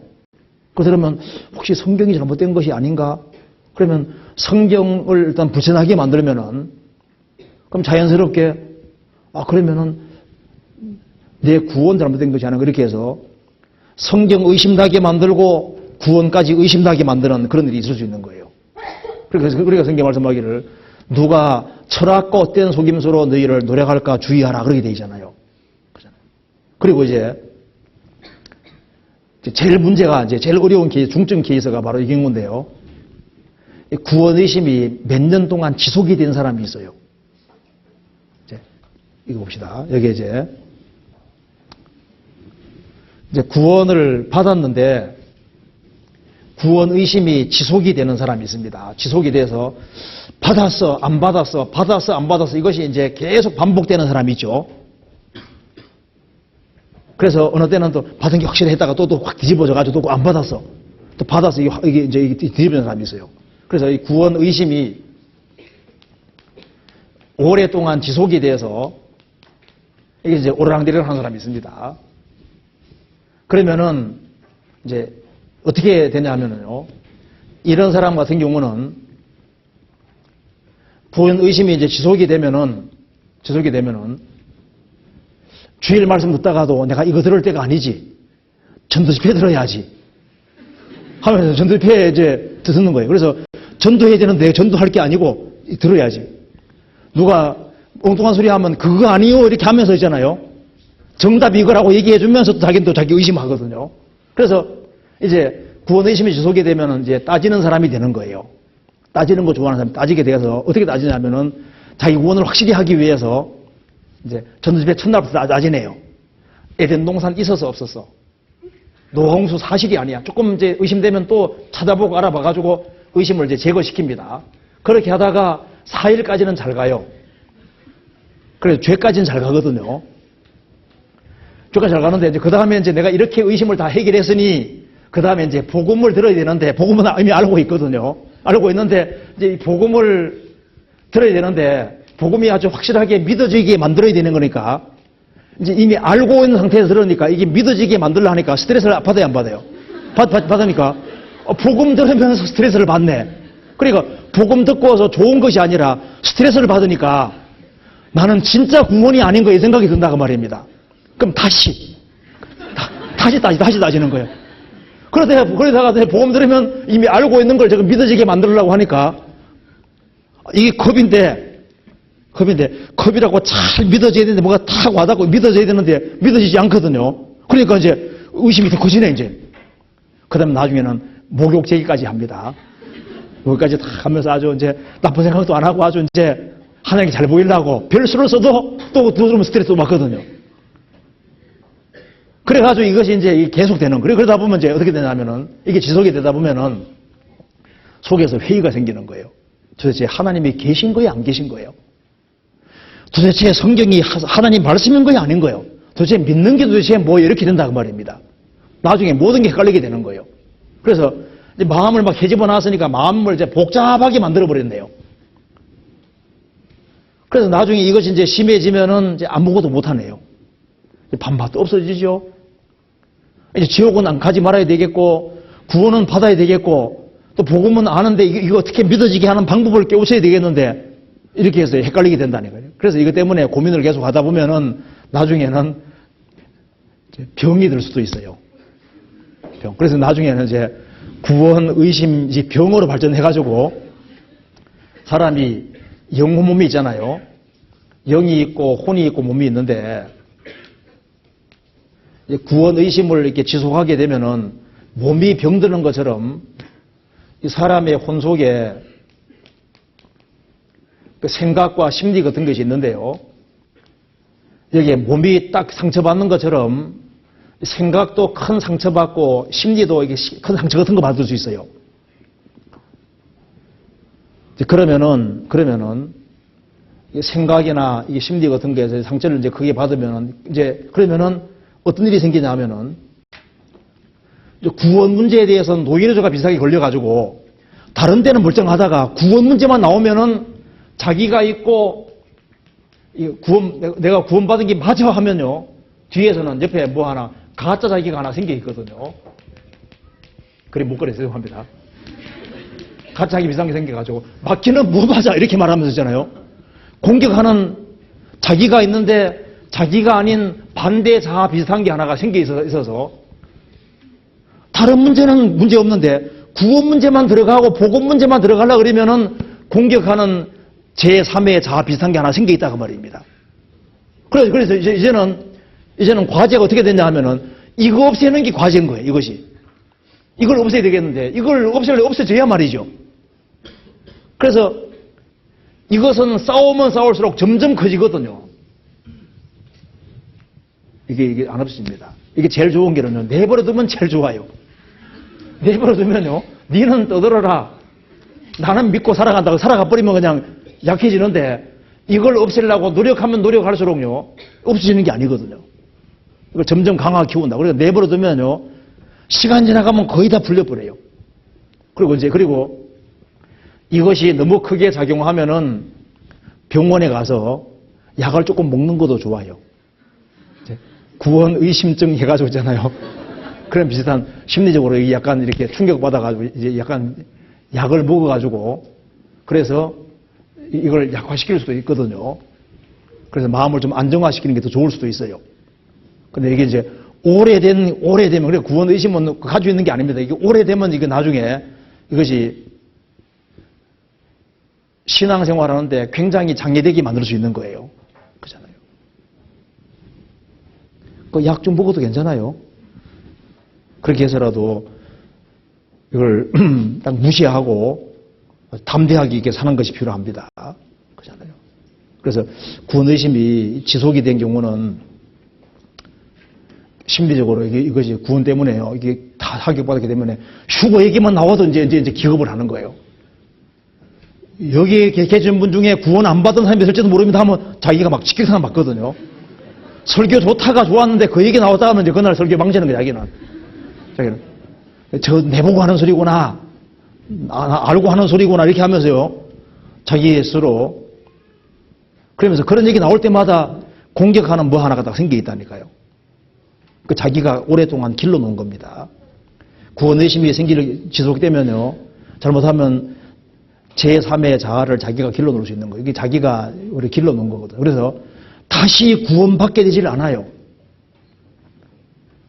복음이 한번 믿어지면 다시 안 믿어지거든요. 그래서 결국은 의심을 이제 지속을 하다가 결국은 어떻게 되냐면요.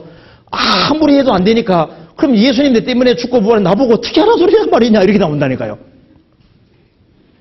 결국은 헤매고 다니다가 헤매고 해도 그러면 예수님이 죽으셨는데 내 죄 때문에 죽었는데 그럼 나보고 어떻게 하는 소리냐고. 결국은 고사가 이렇게 결국은 되는 거예요. 결국은 이거밖에 없다고 말입니다. 그잖아요. 그래서 이제 구원 의심을 이제 해결할 수 있는 제일 좋은 길이 사실은 구원받은 무리 가운데 지속적으로 있는 사람은 다 해결이 돼요. 그리고 혼자 고민하지 말고 자꾸 이렇게 경험이 있는 사람과 같이 얘기도 하는 것도 필요하고 이렇게 해서 빨리 없애버려야 되거든요. 그래야만 심차게 살 수 있는 겁니다. 자, 성경 두 권에만 찾아봅시다. 성경 디모데 후서 3장 봅시다. 자, 그래서 구원 의심을 해결하는 길 중에 가장 기본적인 거 마지막으로 생각해 봅시다. 디모데후서 3장 15절. 또 내가 어려서부터 성경을 알았나니 성경은 능히 너로 하여금 그리스도 예수 안에 있는 믿음으로 말미암아 구원에 이르는 지혜가 있게 하느니라. 결국은 성경을 가까이 하면 성경이 다 풀어줍니다. 그런데 이 구원의심을 해결하는 사람 중에 성경을 가까이 하지 않으면서 해결하는 사람인데 합당치 않아요. 성경을 가까이 하면 성경이 사람을 구원에 이르는 지혜가 있게 해주고 성경이 문제를 다 풀어주게 돼 있는 거예요. 또 한 가지는 구원받은 무리 가운데 있으면은 무리 가운데 지속적으로 신앙생활을 하면은 그 속에서 풀리게 돼 있어요. 요한복음 11장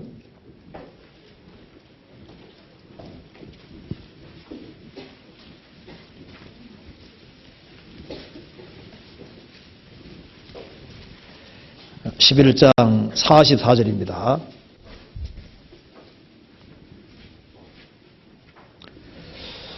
죽은 자가 수족을 배로 동린 채로 나오는데 그 울거는 수건에 쌓였더라.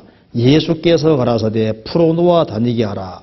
나사로가 살아났지만은 아직까지 얽힌 것이 많습니다. 얼굴은 수건에 쌓여 있고 수족은 동점에 있는데 산 사람에게 풀으라고 하셨습니다.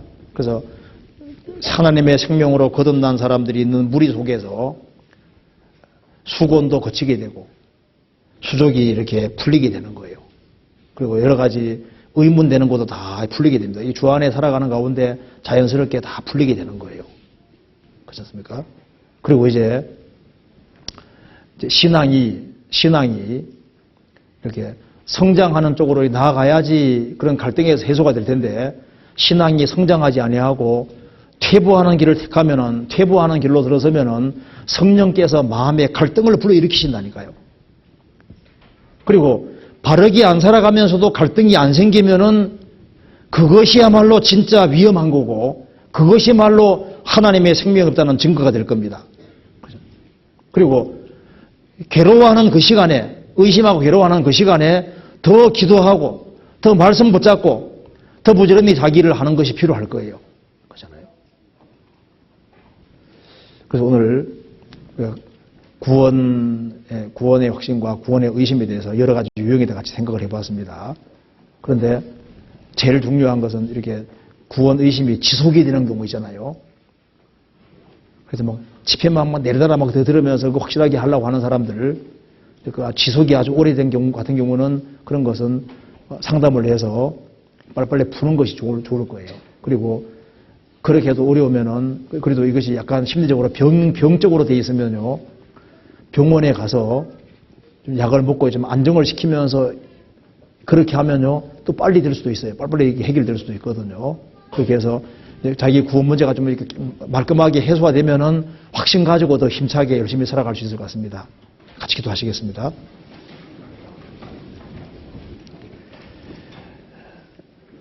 저희를 사랑하시는 하나님 아버지 감사합니다. 오늘 또 하나님 말씀을 배울 수 있게 해주시고 또 우리가 평상시에 궁금하게 생각하는 것들을 하나님 말씀으로 같이 생각해 보았습니다. 주님께서 우리 마음 가운데 역사해 주시고 주님 앞에 서는 그날까지 우리를 지켜주시고 도와주옵소서. 우리 가운데 한 사람도 잃어지는 사람이 없이 영광의 주님 앞에 다 설 수 있도록 도와주시고 우리의 사랑하는 가족들, 친척들, 이웃들에게도 담대하게 이 복음을 전할 수 있도록 도와주옵소서. 또 명절을 오가는 발걸음에게도 주님이 함께해 주시고 도와주시옵소서. 고마우신 우리 구주 예수 그리스도 이름 받들어 기도하옵나이다. 아멘. 네, 수고하셨습니다.